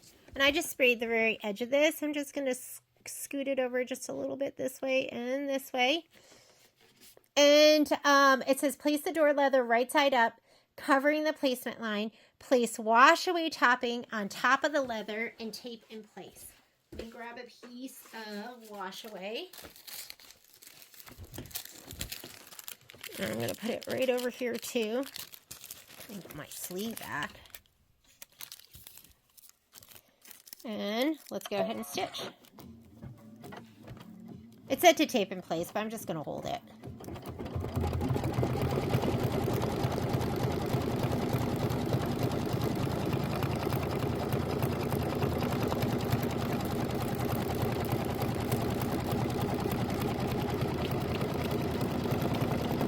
And now it wants you to stitch the door tack down line and detail. We're still using Arabian, so I'm just going to go ahead and hit start. Or actually, you know what? It's doing that step right now. That's step number 29.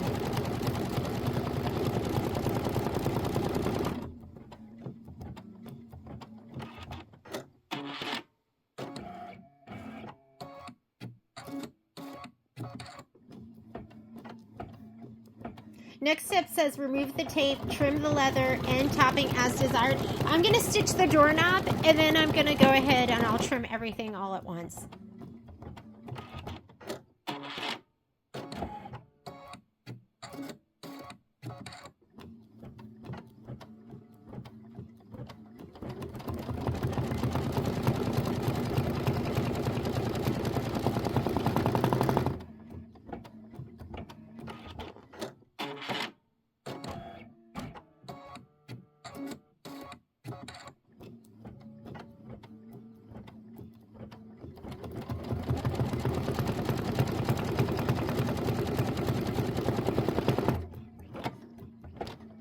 Oh, look at that. I don't know what's going on there, but...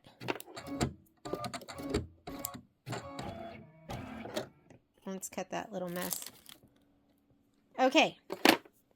I'm going to do the doorknob. And that's going to be in lemon ice, that light yellow. And then I'll trim everything. Seems easier to do it that way.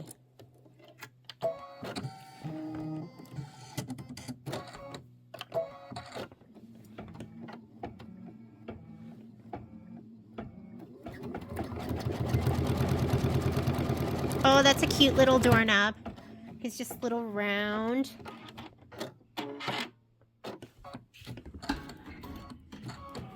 And we are done with this stitch out. But let's go ahead. I'm going to pull away the topper.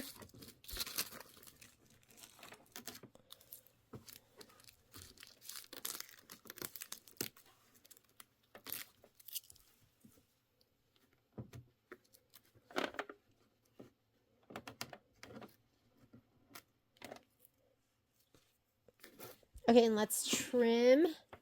Okay, for this, because I want a nice straight line, I'm going to use my curved straight scissors. You want that first curve to go up and over the edge of the hoop, and then you want the straight blade so you can do straight lines. You don't want to use something curved to try and cut this edge because you'll get little smiley faces. Just little curves is what you'll get. I'm just going to do this on my lap.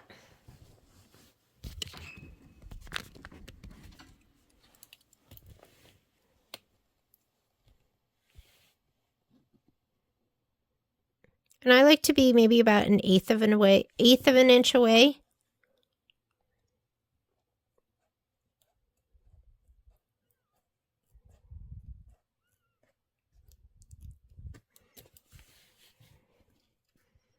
And I like it when it's not perfect. I mean, I don't want it to be like crazy wonky. I'm going to trim this edge down a little bit too, just a little bit.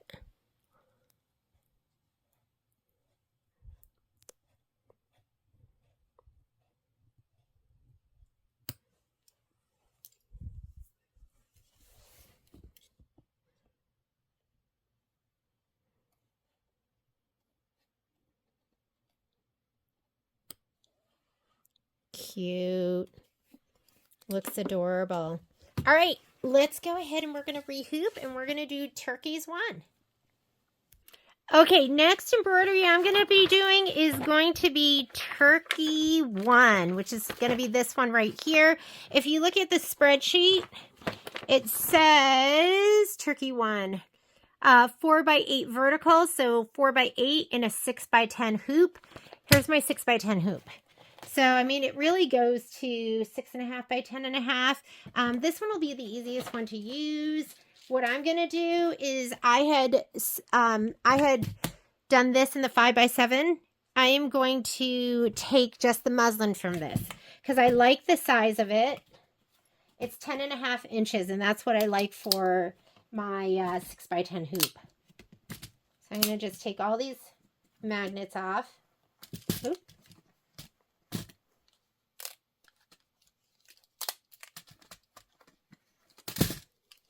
Leave your embroidery on because it'll allow you to embroider nice and snug.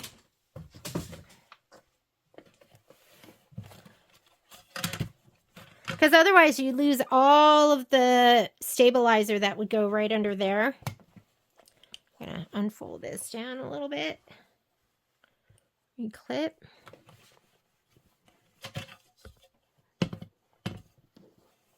And I like it just so a little bit of that edge is showing. That's how I go, okay, I'm hooped as efficiently as I can be. Hang on, I'm going to just swing around this direction.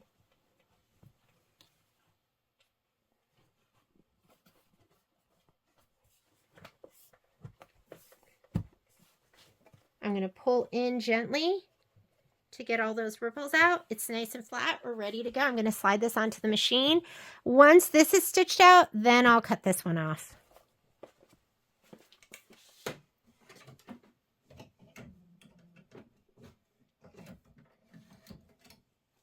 So I leave these on here just like this, and then I just continue to rehoop. I don't know what I'm stitching out next on this one, but let's just rehoop this anyways, because I think I am going to use this next. I'll either use this or I'll use the, I'll use my, I think it's easier to pull it from this back side. Or I'll use the 5x7. And look at this. This is your cut line, you know, just outside of that normally. So I'm going to flip that back.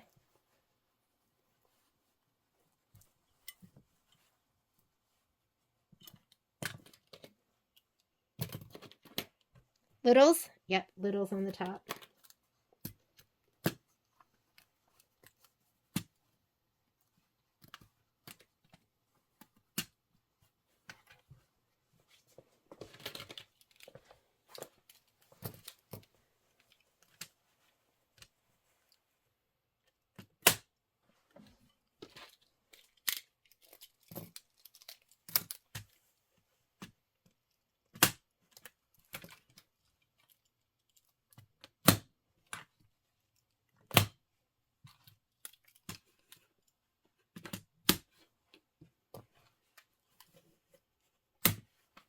That is ready to go too, but I'm going to be using my 6x10 that's already hooped and ready, or it's on the machine and ready. Let's grab our instructions, and here is all our fabric. Let's go to the machine.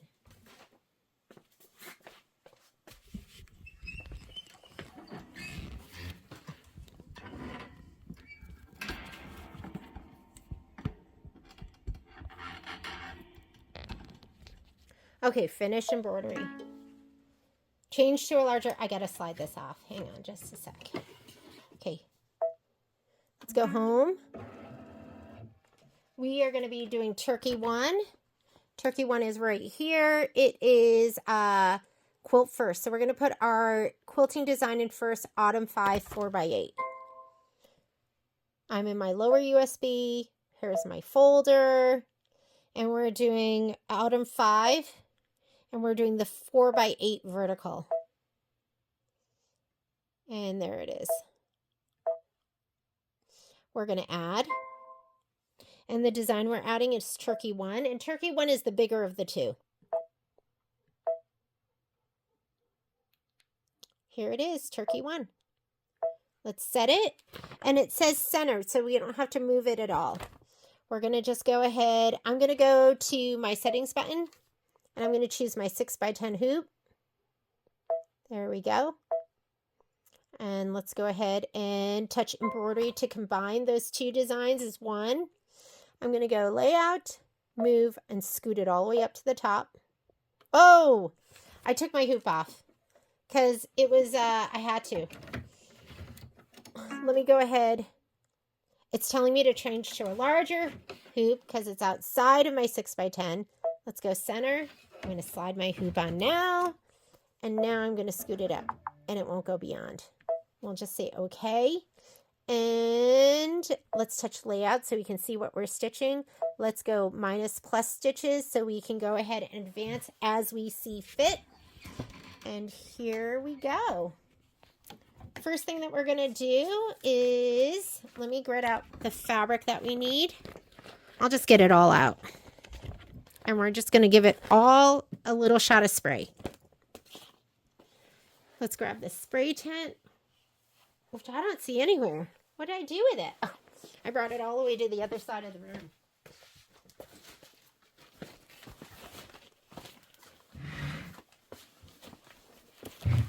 Okay, and I'm going to go ahead and just start by spraying my batting and my background piece.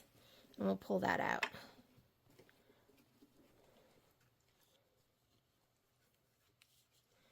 Here's that.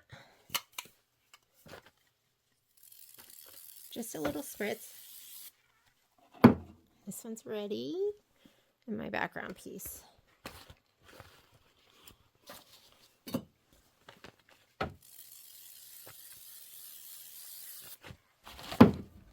Okay, we are good now. Let's grab our instructions, and it says Well, we know what we're supposed to do. First thing's going to be the placement stitch for the batting. I just have my lemon ice in there. Color doesn't make a difference right now.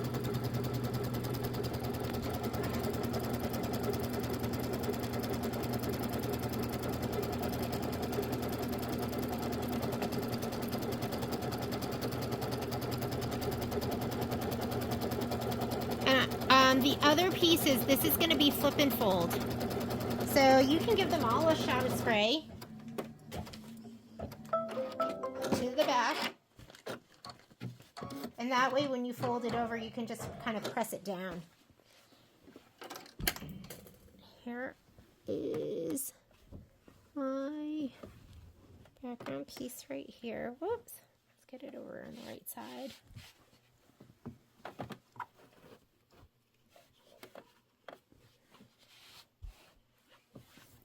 And now I'm going to put my background piece down. I love this plaid. I don't know, it's just kind of fun and easy. And let me move this up just a little bit.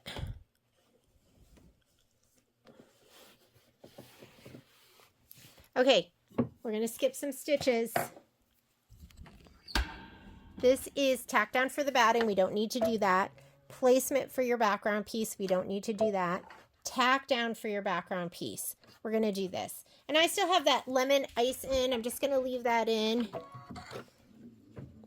The color doesn't matter right here because it's going to get stitched into the seam allowance.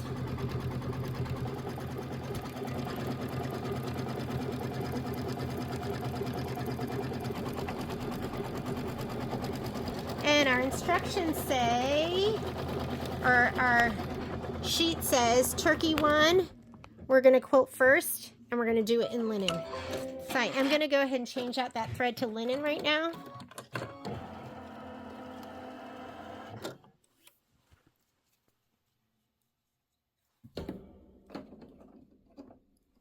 Linen. And this is that cute little stitch that has the leaves and the acorns. Leaves and acorns.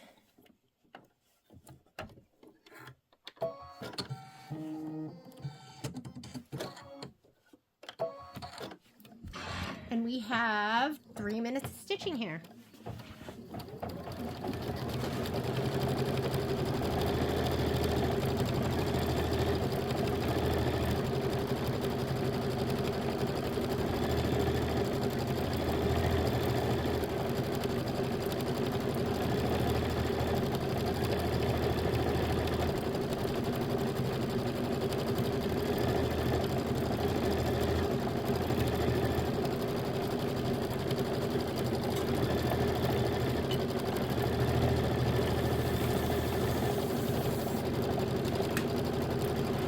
Okay, all my applique pieces are sprayed and ready to go.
Okay, next thing that we're going to do after we finish this is we're going to stitch the tail piecing template.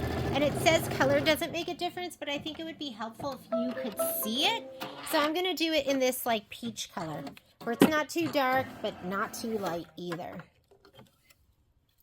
Oh my God, I was working on that crate again, getting rid of stuff.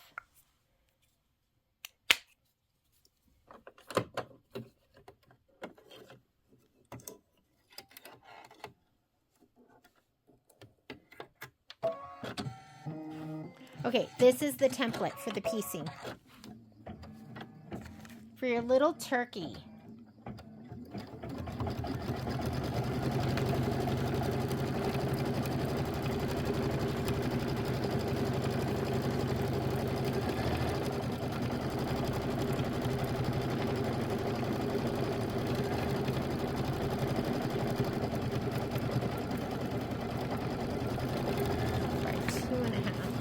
You need the 4 by 2.5. This one.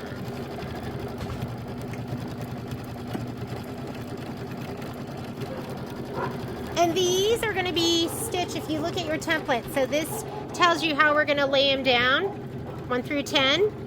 So we're going to start with this one right here, and then we're going to work our way around. So the first piece of fabric, you have 2 of these, and you need to grab the darker of the 2. I mean, not the darker of the 2. It's the same fabric. The larger of the 2. It should be the one that is 4 by 2.5.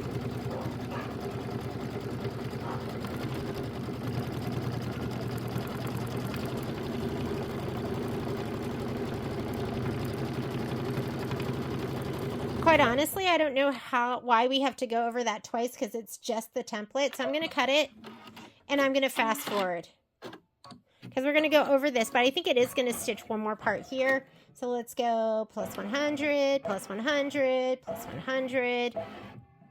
I'm going to go minus. Okay, let's stitch. I just stopped stitching like 400 stitches before.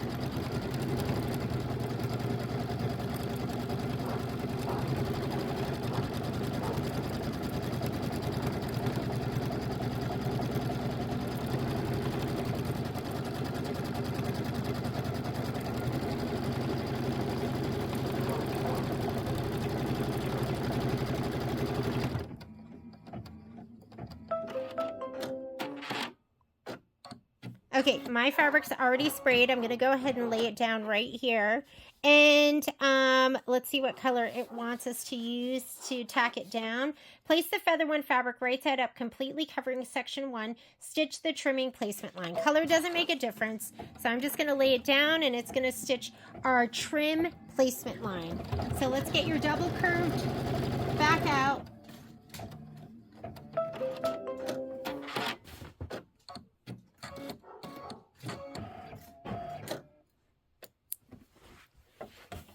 And we are going to just pretend this line extends all the way this way and this way too. And just go ahead and trim that line.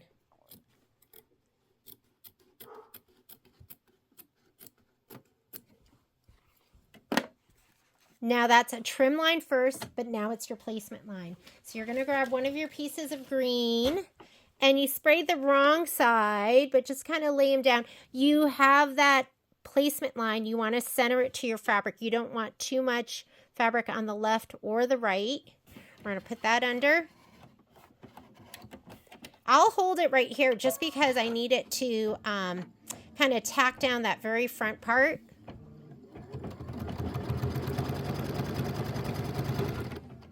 And because you sprayed it, now we can just flip it over.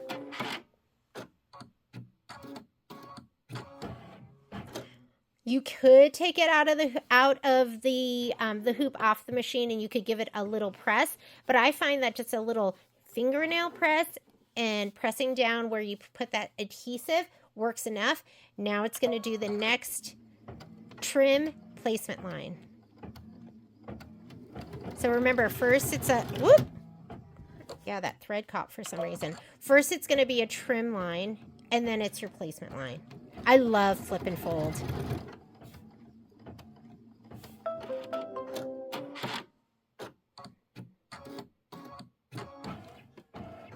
We're going to trim, and then we're going to place. And extend that line.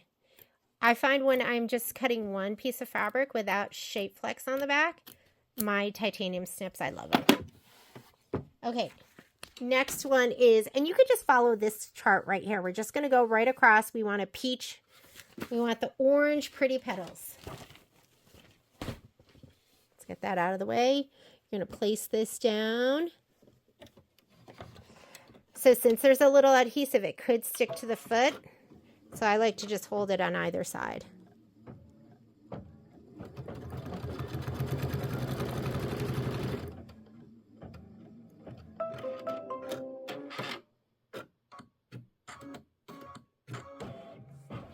We're going to flip this over. Oh, this is definitely orange. This isn't peach at all. Okay. This is your trim placement.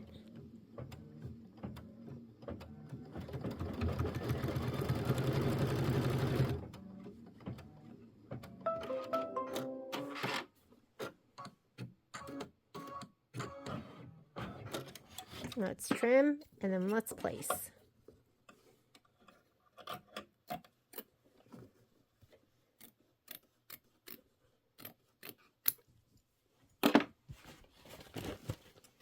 Yellow stripe goes next. This shows your 1/4 inch seam allowance.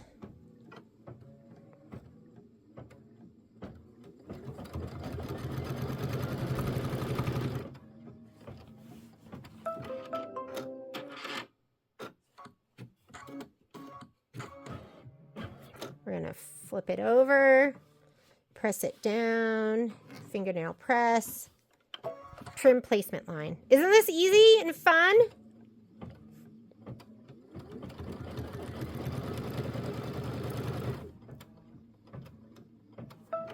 I'm not even looking at the book or the instructions, but we are, if you were, I think we are on step number 34. We just did our, am I there? Oh, no, we're not there yet. I'm on this one right here. So we just did this trim placement line. Now we're going to trim. Straight line all the way. And it looks like the next color to go down is the brown. Oh, almost grabbed the wrong brown. You want the brown that's kind of like the textured one. This one right here. And we're going to lay it down right side down, centered to that stitch, edge right on the stitch.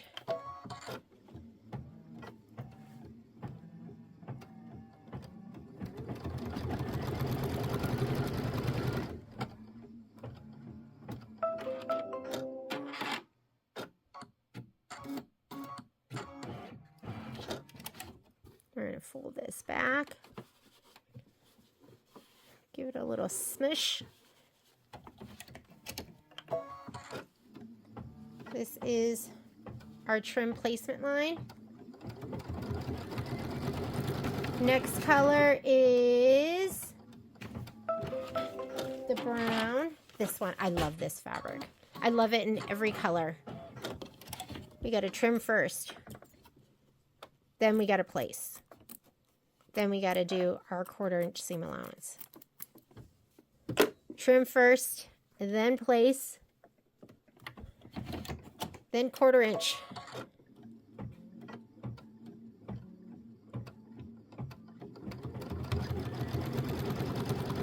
Oh, that moved, didn't it? It's okay. It's okay, because you got it all in. We're going to flip it over. I could take that stitch out, but let's see if we can just make it work. We can just make it work.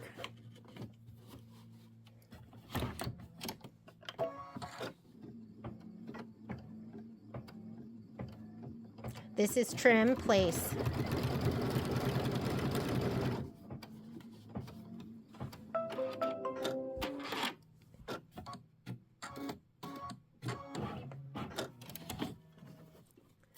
Now we're going to trim.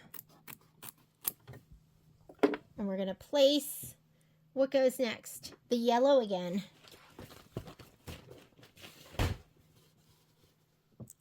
Place so you have an equal amount on either side, which I do. And I'm not going to let go of this right side, because did you see how it just took it and curled it around with that last piece? But you got to watch out for this guy. If he ever gets you, he's so painful.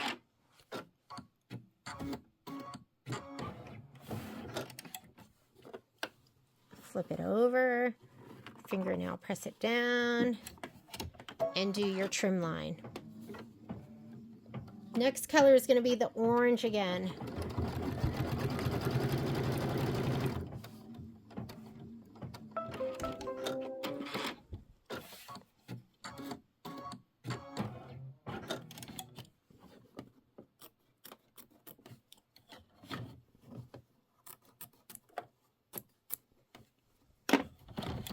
I get the orange, center it to that stitch,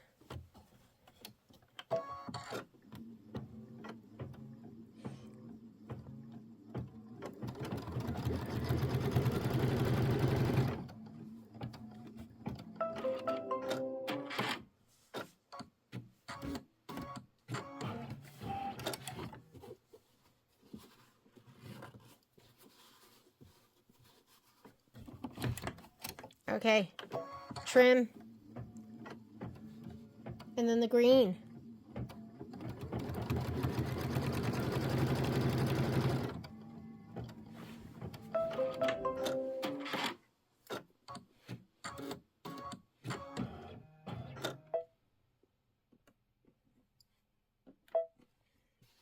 We're going to trim.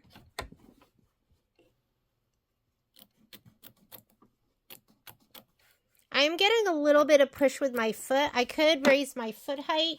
However, I'm always worried about forgetting to put my foot height back down again. And I wonder why my foot is pushing it all. Your foot should actually skim your fabric. It shouldn't be pushing it like that. So I'm going to go ahead and rip those stitches out. I am not sure why my foot is suddenly doing that. I am going to raise my foot height up just a little bit. Your presser foot, your embroidery foot, should skim your fabric. It shouldn't be pushing it down. So I'm just going to do that. This is what we're going to do. I'm going to go here. We're going to go back. I can see it right there. That's good. I'm going to go up here to my embroidery foot height, and I'm going to turn it to 0.08. And let's see what that does. Whoops! You don't want to see that! I just took my hat off. I didn't want to shock you. So sorry. So sorry. You had to see my bald, naked head. I was getting hot in here. Can I tell you, I can't wait to have my hair back again. I think I gotta put my foot up even higher. I'm gonna go back into settings. I'm gonna go to 0.10. Okay, let's fold this back. Finger press, light press here, and tack down. There, he's up a little bit. That's better. That's where he should be. I almost feel like I need to turn my machine off and back on again, because I wonder if it's it needs to be reset. Looks like it's confused. Okay, I am going to do that. So everything is cut, ready to go. I'm just going to slide my hoop off. That should resume. Should go ahead and resume. I'm going to turn my machine off and back on again. Hang on just a second. Sorry. I'm trying to get around the filming arm. I'll count to 3. 1, 2, 3. And we're going to turn it back on again. There we go.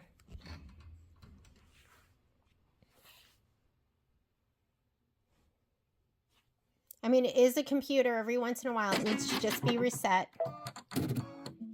But But these are the cons of raising your foot height too high. It just throws off the timing, and you'll end up shredding thread. It's okay to resume, yes. And I'm going to go ahead and slide this back on after I trim. What don't you like about that? He didn't like something. There we go.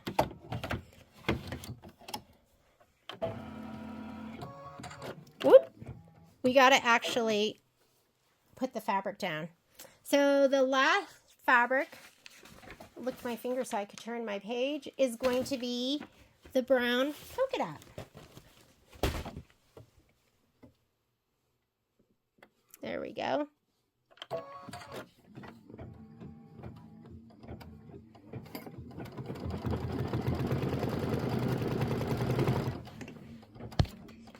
No pushing there.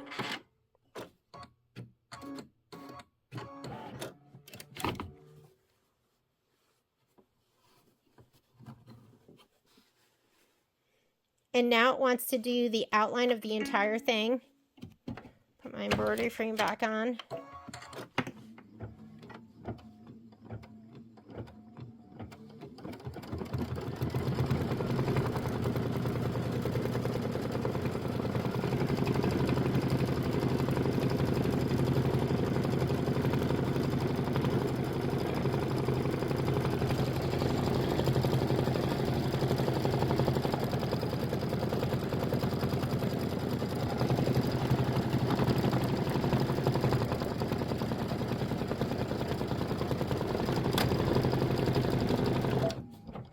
Hang on, I'm going to cut because my thread is twirling up here. Hang on just a second. Let me make sure everything's okay. I'm just going to rethread.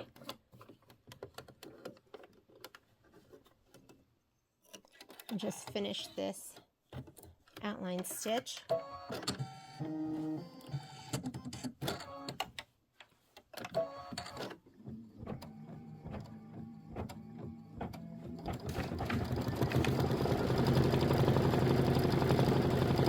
So this is step number 49, stitch the tail tack down line, and then we're going to trim all feather fabrics close to the stitch line.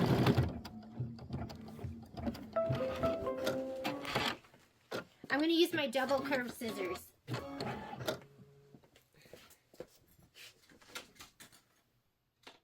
Double curve, there are you. All right, and I'm going to put this on my lap because we're going to have some twisting and turning around to do. So let's just do it right here, right? Okay, we're going to go ahead and trim this whole thing out.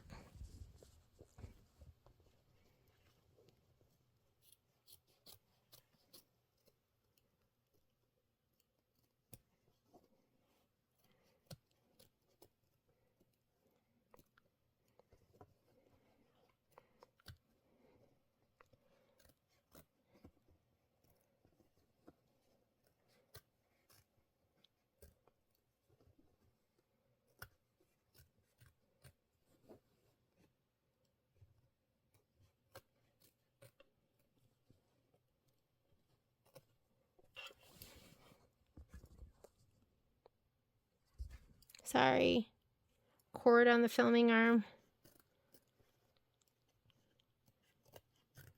I've had some technical difficulties today. First, my video ended because I had too much in my memory. And then it ended because I didn't realize I hadn't plugged in. And I always plug in when I'm filming. Well, obviously not always, not that time.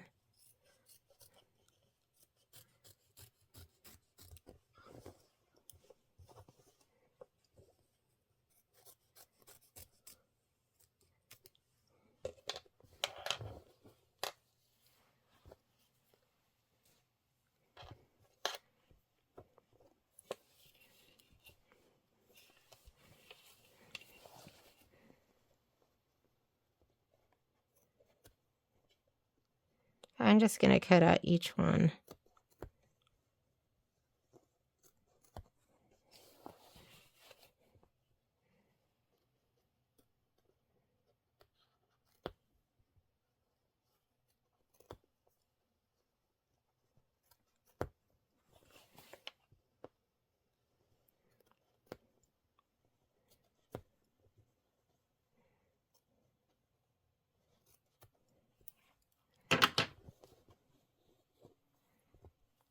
There we go. Looking cute. Let's go ahead and slide it back on the machine. And now it wants to do an outline satin stitch. And the color it's calling for, well, we're going to do it in Arabian. And Arabian's going to match our leather later on. Here we go. Arabian. Here we go. That's going to be it. It's pretty like golden brown, copper, honey. I don't know, whatever you want to call it.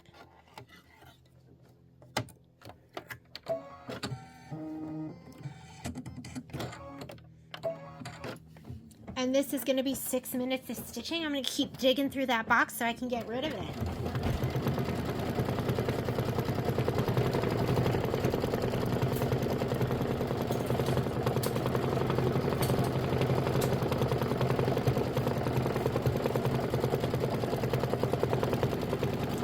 I'm going to take my foot height and put it down just one. So I'm at 0.10. I'm going to go to 0.80. Skim, but not push.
right, we're almost done with this.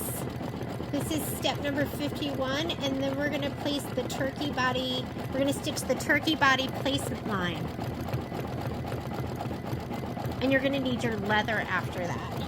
So grab your leather.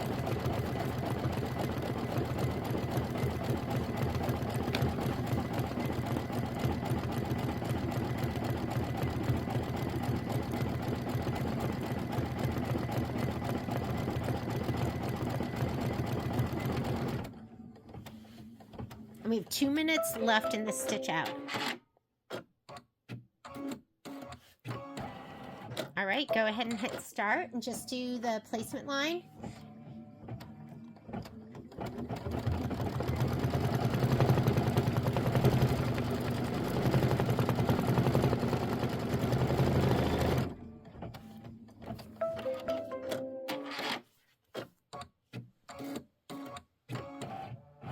Now I'm just going to put this leather down. There we go. I'm going to peek over here and make sure I covered the whole thing, and I did. And go ahead and do your tack down.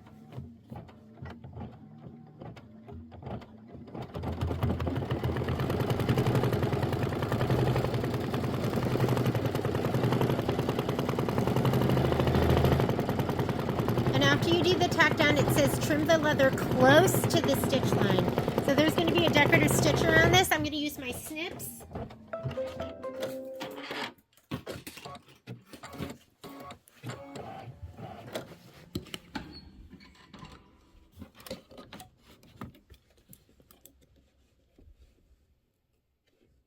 You got to make sure you don't accidentally catch what's underneath too.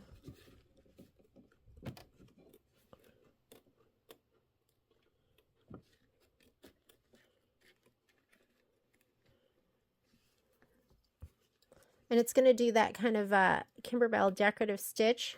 So you want to make sure it's nice and close, or else the fabric underneath sticks out.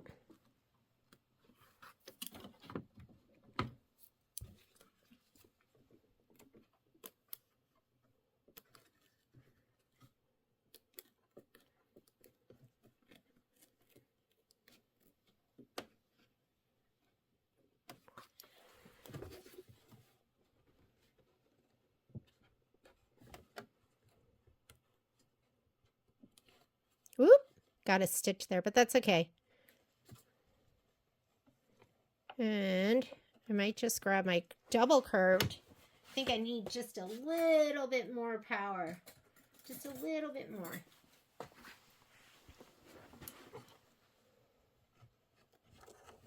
There we go. Okay, and this looks so good with the outline stitch. Okay, so trim the leather close to the stitch line. Now we're going to place wash away over the turkey body, completely covering the leather, tape in place, and stitch the turkey body decorative outline. So here's my, this is my never-ending piece of topper that I've been using. I think this might do it for him though. Whoop. And this is going to be, I'm not even taping him in place. I'm going to let him stitch down. And we're good. Off to the races.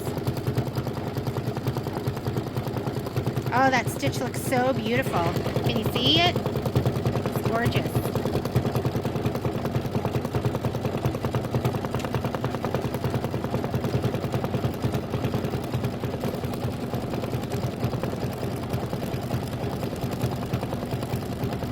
Then we're going to do his waddle. That's that little noodly thing hanging off his face.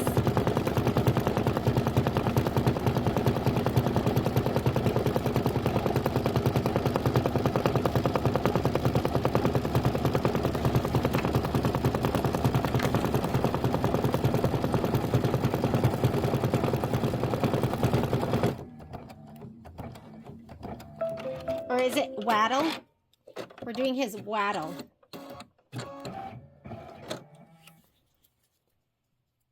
I'm going to do that in cranberry.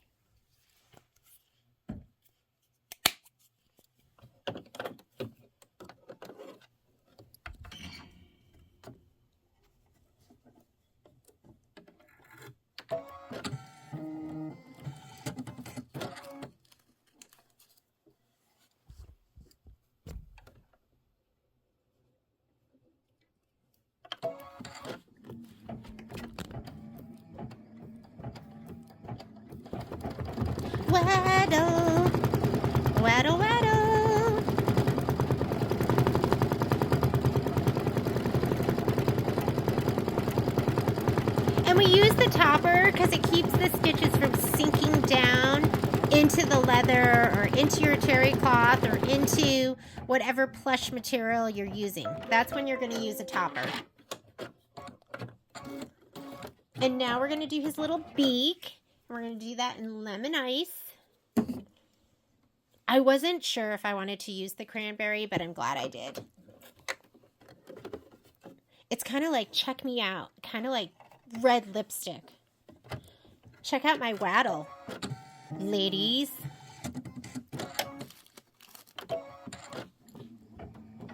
I think only male roosters have a waddle, right?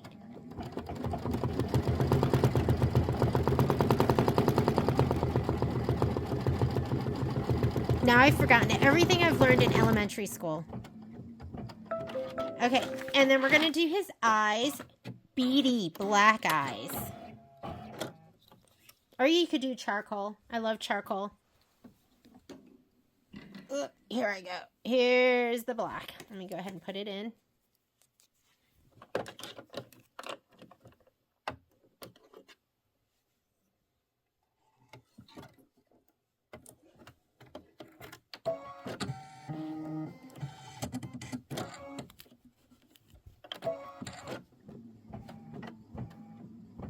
And then we're going to be done with this. We're going to remove any tape, any of your excess hair, topper, dissolve any remaining topping with a wet cloth.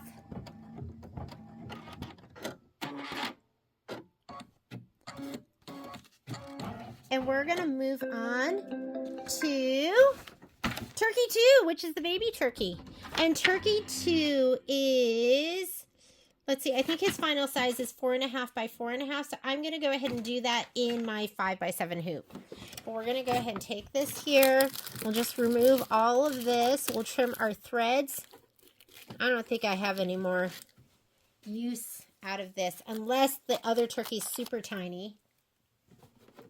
And this, you know, I'm resistant to doing this because I don't want to scratch the leather underneath. Let me see if I can just get it to pull. Whoop, I got it right there.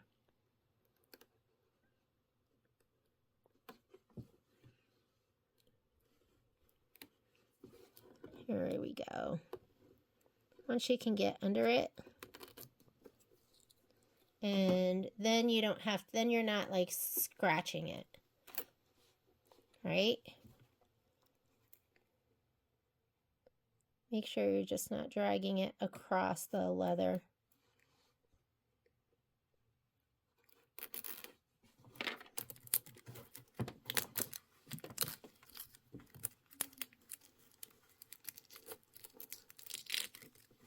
And we can get the rest of it later. You get the gist. I'm going to go ahead and pop this out. Let's come on back over here. And I'm going to hoop back up in my 5 by 7.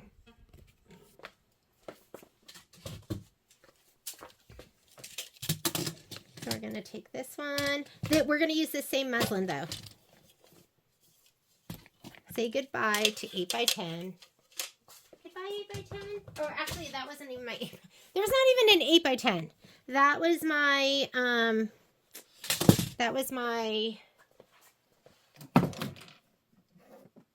6 by 10.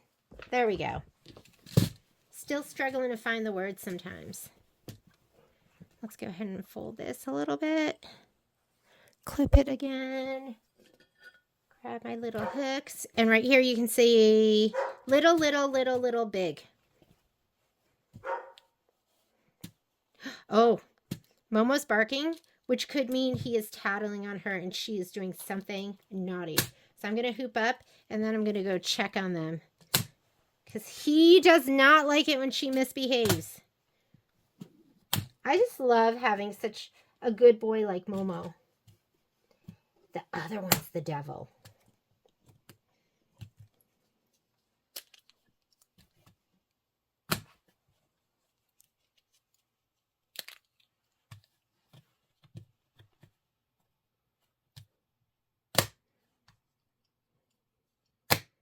Okay, I'm going to go put this on the machine, and we are going to do the turkey 2.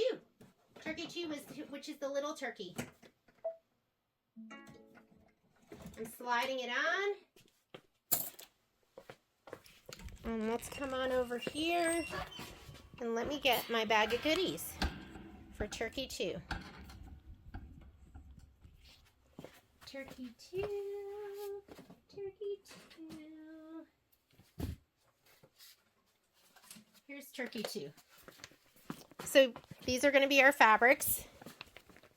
I'm going to go hit OK here. Let me grab the spreadsheet, embroidery, pocket. I'm going to go lower. In all things, give thanks. And Turkey 2 is Thanksgiving 2. It wants you to quilt first. So Thanksgiving 2 4x4.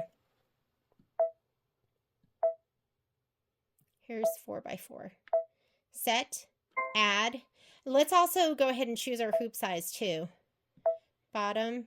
In all things, give thanks. And we are doing the smaller turkey, which is going to be this guy right here. And he is centered. I'm going to go to the settings button and let's choose our 5x7 hoop. And I'm going to change my foot height back to the regular foot height, just to be on the safe side. You always know your defaults because it'll be in black. Okay. Make sure you don't leave it on one of these, because if you start shredding thread, that's going to be one of your cues to go, oh my God, is my foot too high? And a lot of times you can look at your foot and just go, that looks high. That doesn't look quite right. I'm going to go embroidery, layout. My hoop is on my machine, so I'm going to go move and move them all the way to the top. Okay. And I'm going to touch layout again so it shows this. And I'm going to go plus minus stitches so we can advance. And we are ready to go. I have black thread in here, so let me take that out. First color that is going to make a difference is going to be, let's look. Look, look, look. Black for his feet. Or actually, we need to the quilting. Linen. But I want you to be able to see it, so I'm just going to throw in a random color. Let's put this in. This is called Mango Smoothie. And we'll change it for when we do our quilting. Mango Smoothie, you are beautiful. You make me want to go on vacation. Today I told Patrick, I was like, Patrick, I gotta have a boba. Because my doctor had told me I needed to cut back on sugar. He actually said, no sugar, no sugar, no carbs. But I'm telling you, I used to go get a boba every week. Every week I would go get a boba on Sundays or Mondays with Violet. And I haven't done that. And I don't know, I think I might die. Because I need it so bad. Okay, let me get our fabric out. Hang on just a second. And my spray tent. Here's all my goodies. All prepped and ready to go. I wonder if I didn't have prep videos, if I would be, you know what? I think I'm just in the mode now that I'm always going to do, my prep, right? So with my last group of wings for the turkey, when I did the flip and fold, they didn't stay down as well. I'm going to spray them a little hardier this time. Just give it a little bit more and lay this down. Here we go. And now we're going to advance our stitches because we do not have to do the tack down for the batting. We do not have to do the placement for the background. We do have to do the tack down for the background. Let's go ahead and do that.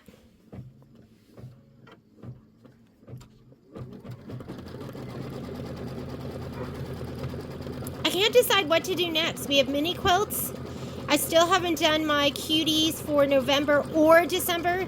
And to be honest with you, December's my favorite. Like as soon as we cut it, I thought, oh my God, I just love that. How can I not do that one? I feel like I have to do it like immediately. All right, let's do our quilting stitch. Put your linen in. I got to go upstairs and check on the dogs because that girl, that Poppy, can do a lot of damage really quick. What did she have this morning? She had something bad. Well, the kids were here, and so go ahead and do your quilting stitch. She had... Oh, they were playing games last night, which I just love that they still play games. And they were playing, I think it's called Bananagrams or something. And they had left it out, so of course Poppy got it. She was running around with it. She likes to run around with it and kind of show it off to, I'm going to just spray it a little heavier for our flip and fold. These to the side. Let it do its quilting, and then we'll start with the embroidery.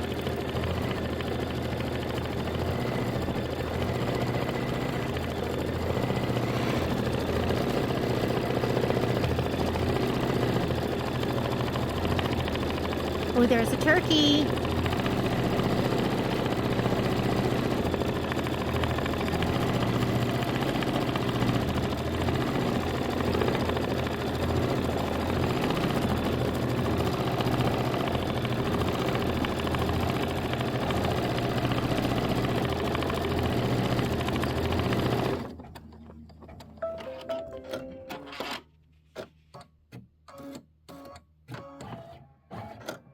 All right, let's go ahead and change our thread out to black. And we're going to do his cute little feet.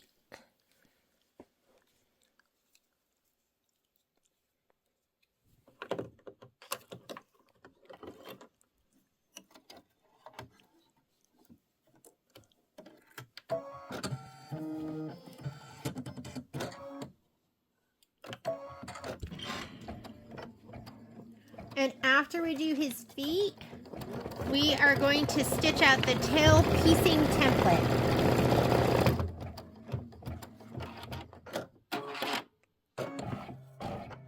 Color doesn't make a difference. The first color that is going to make a difference afterwards is going to be Arabian, so that's what I'm going to put in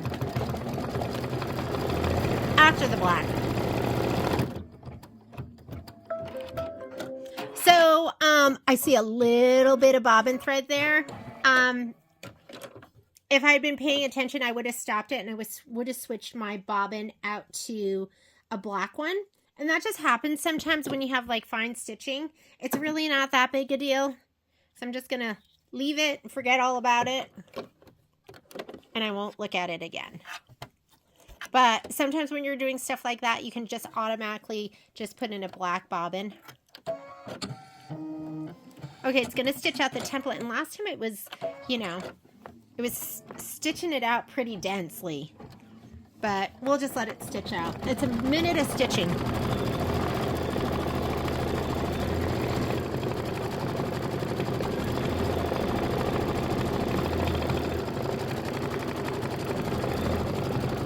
And the first piece of fabric we're going to lay down is going to be the bigger piece of green. The 3x3 piece of green. Which still seems really big. But we'll just roll with it. So it's going to cover over this.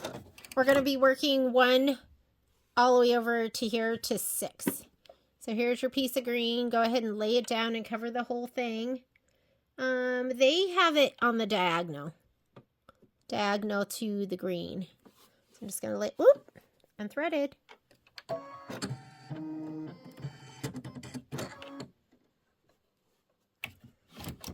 And remember, first stitch is going to be the trim line. I'm going to look at my foot too. My foot looks okay.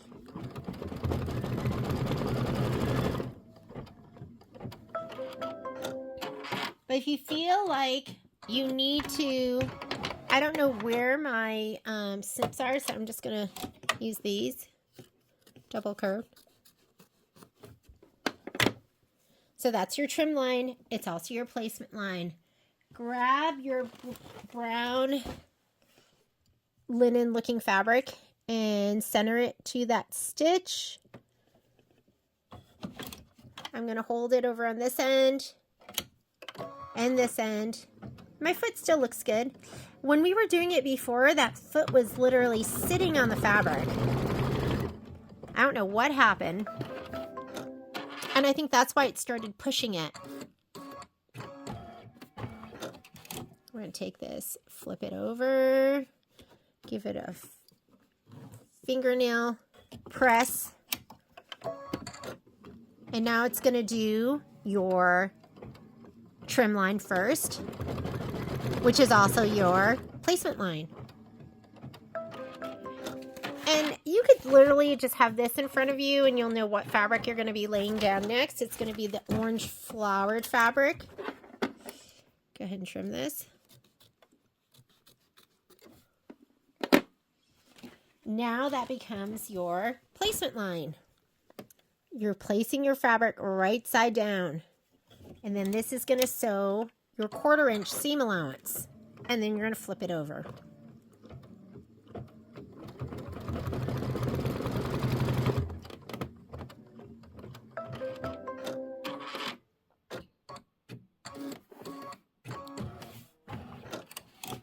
Take this, flip it back, press it down. I put spray adhesive on the back side so it just stays down nicely. Here's your trim line.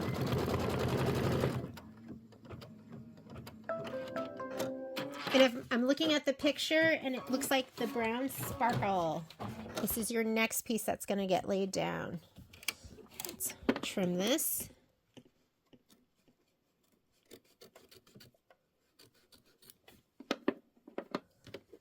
Place this.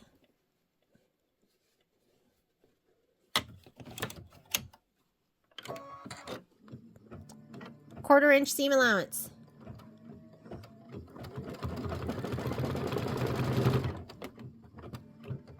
Fold it back.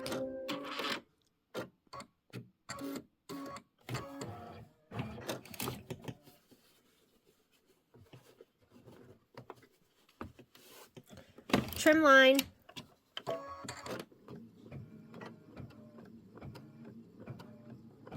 I'm looking at the picture and the next fabric is going to be the yellow.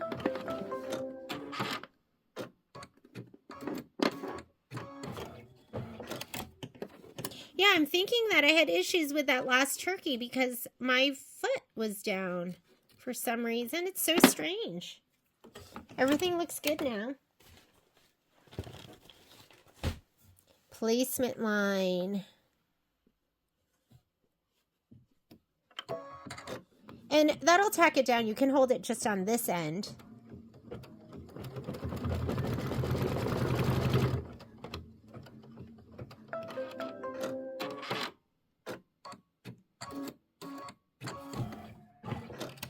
Or fold it back.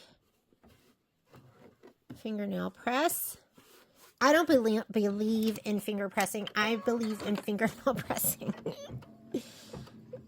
I like it better. Maybe that's too aggressive, huh?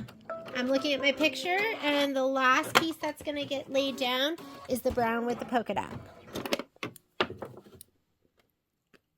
I shouldn't say that. I'm sure there's a time and a place for a finger press too. But I want to make sure that fold line is nice and crisp, and that takes a fingernail.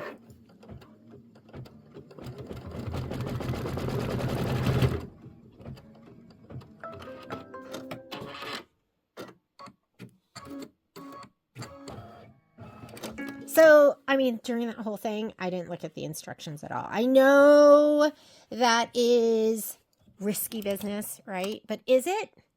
So we just went through and did all of these steps. And now we are here. So it's going to stitch the tail tack down line, and then we're going to trim, and then we will go ahead and do the satin outline. So let's go ahead and do the outline, and then we'll trim this.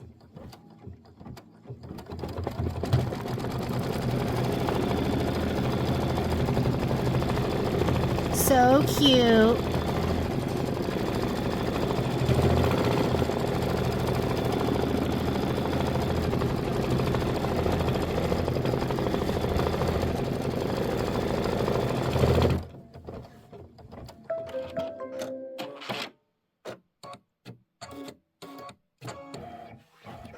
All right, I'm gonna go back to my lap. And yes, I did pay extra for those holes. My father-in-law always kids around with me about stuff like that. Alrighty, let's go ahead, and you want to trim this close. It doesn't have to be perfect because it's going to have a nice big thick satin stitch.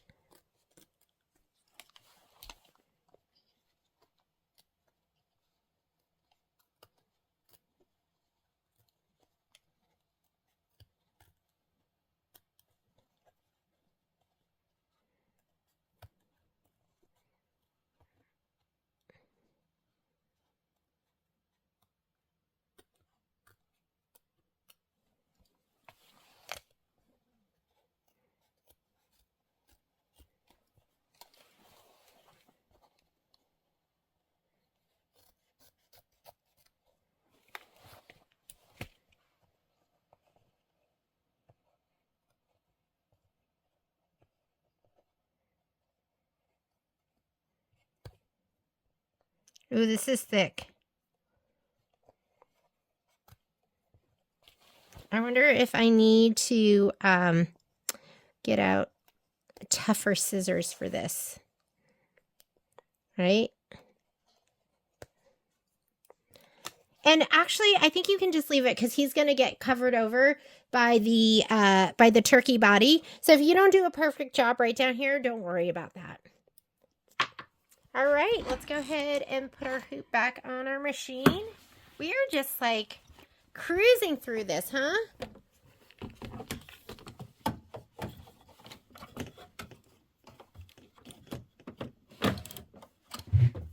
Okay, placement. Oh, no, actually, this is going to be the beautiful outline stitch for the turkey tail feathers. And this is 3 minutes of stitching, so I'm going to just let it do this.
And then we're gonna get ready to put down the leather, so make sure you grab that.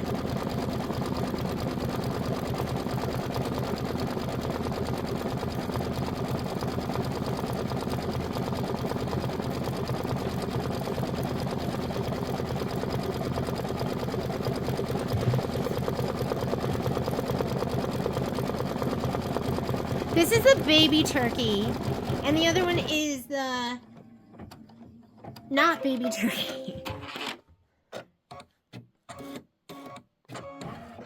Okay, go ahead and hit start. It's going to do the placement line for the body.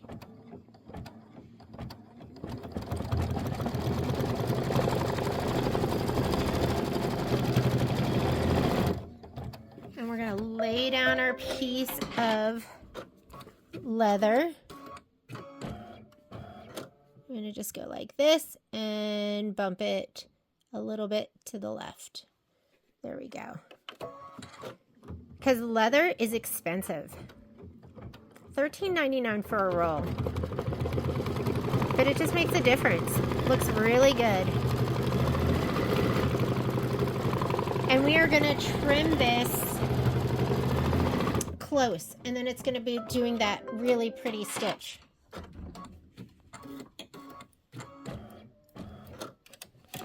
Let's go ahead.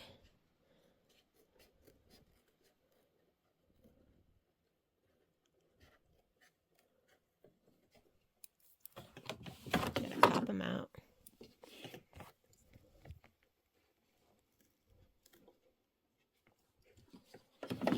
Woo! Got a jumper.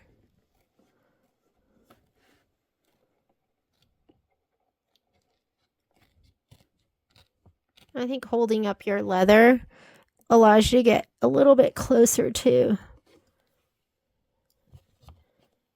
And done.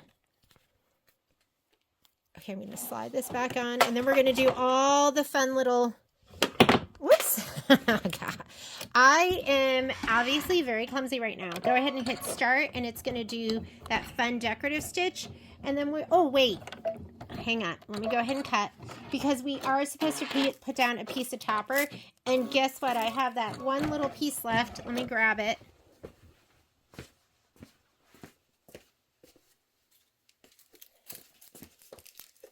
Let me grab all of the things I dropped on the ground. There were many. Okay, I'm going to put this down right here. Look at, he's got a little hole. We'll do it like that. Okay, here we go.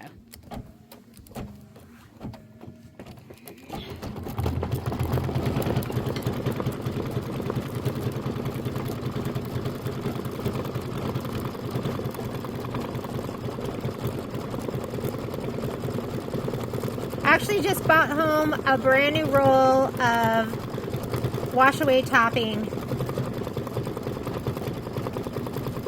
But I was like, oh, it's such a little piece. Can you believe I have this little scrap just sitting around? I keep it, oh, whoops. I must have pulled down. But I keep it over, I just have this little tray, and I just throw my I don't know why. I just keep my wash away topping. Because I have an issue. I have a problem. I do. I have a problem. And now you all know I have a problem. I can't throw things away. The girls at the store know to throw things away when I'm not there. Don't let me know about it. Don't let me know. Okay, here's his little waddle. Uh-oh, I might have to be trimming some thread there.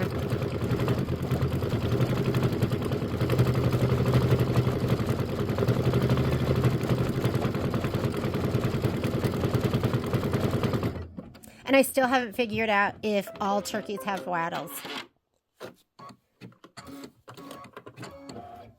Oh, look at all of that got stitched right down. There were like some loop-de-loops and things sticking it out.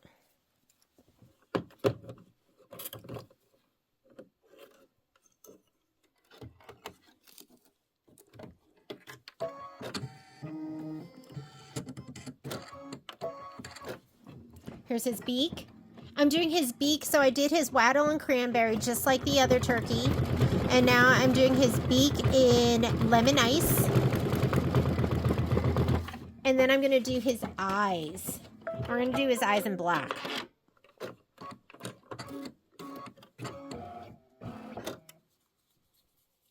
Okay, let's do black. How about we move some of this thread to my thread tray, and then it won't be falling all over the place. After I do these, I am going to trim these blocks out. I mean, we still have some other blocks to do, but I'm going to go ahead and trim these all down with my clear blue tiles.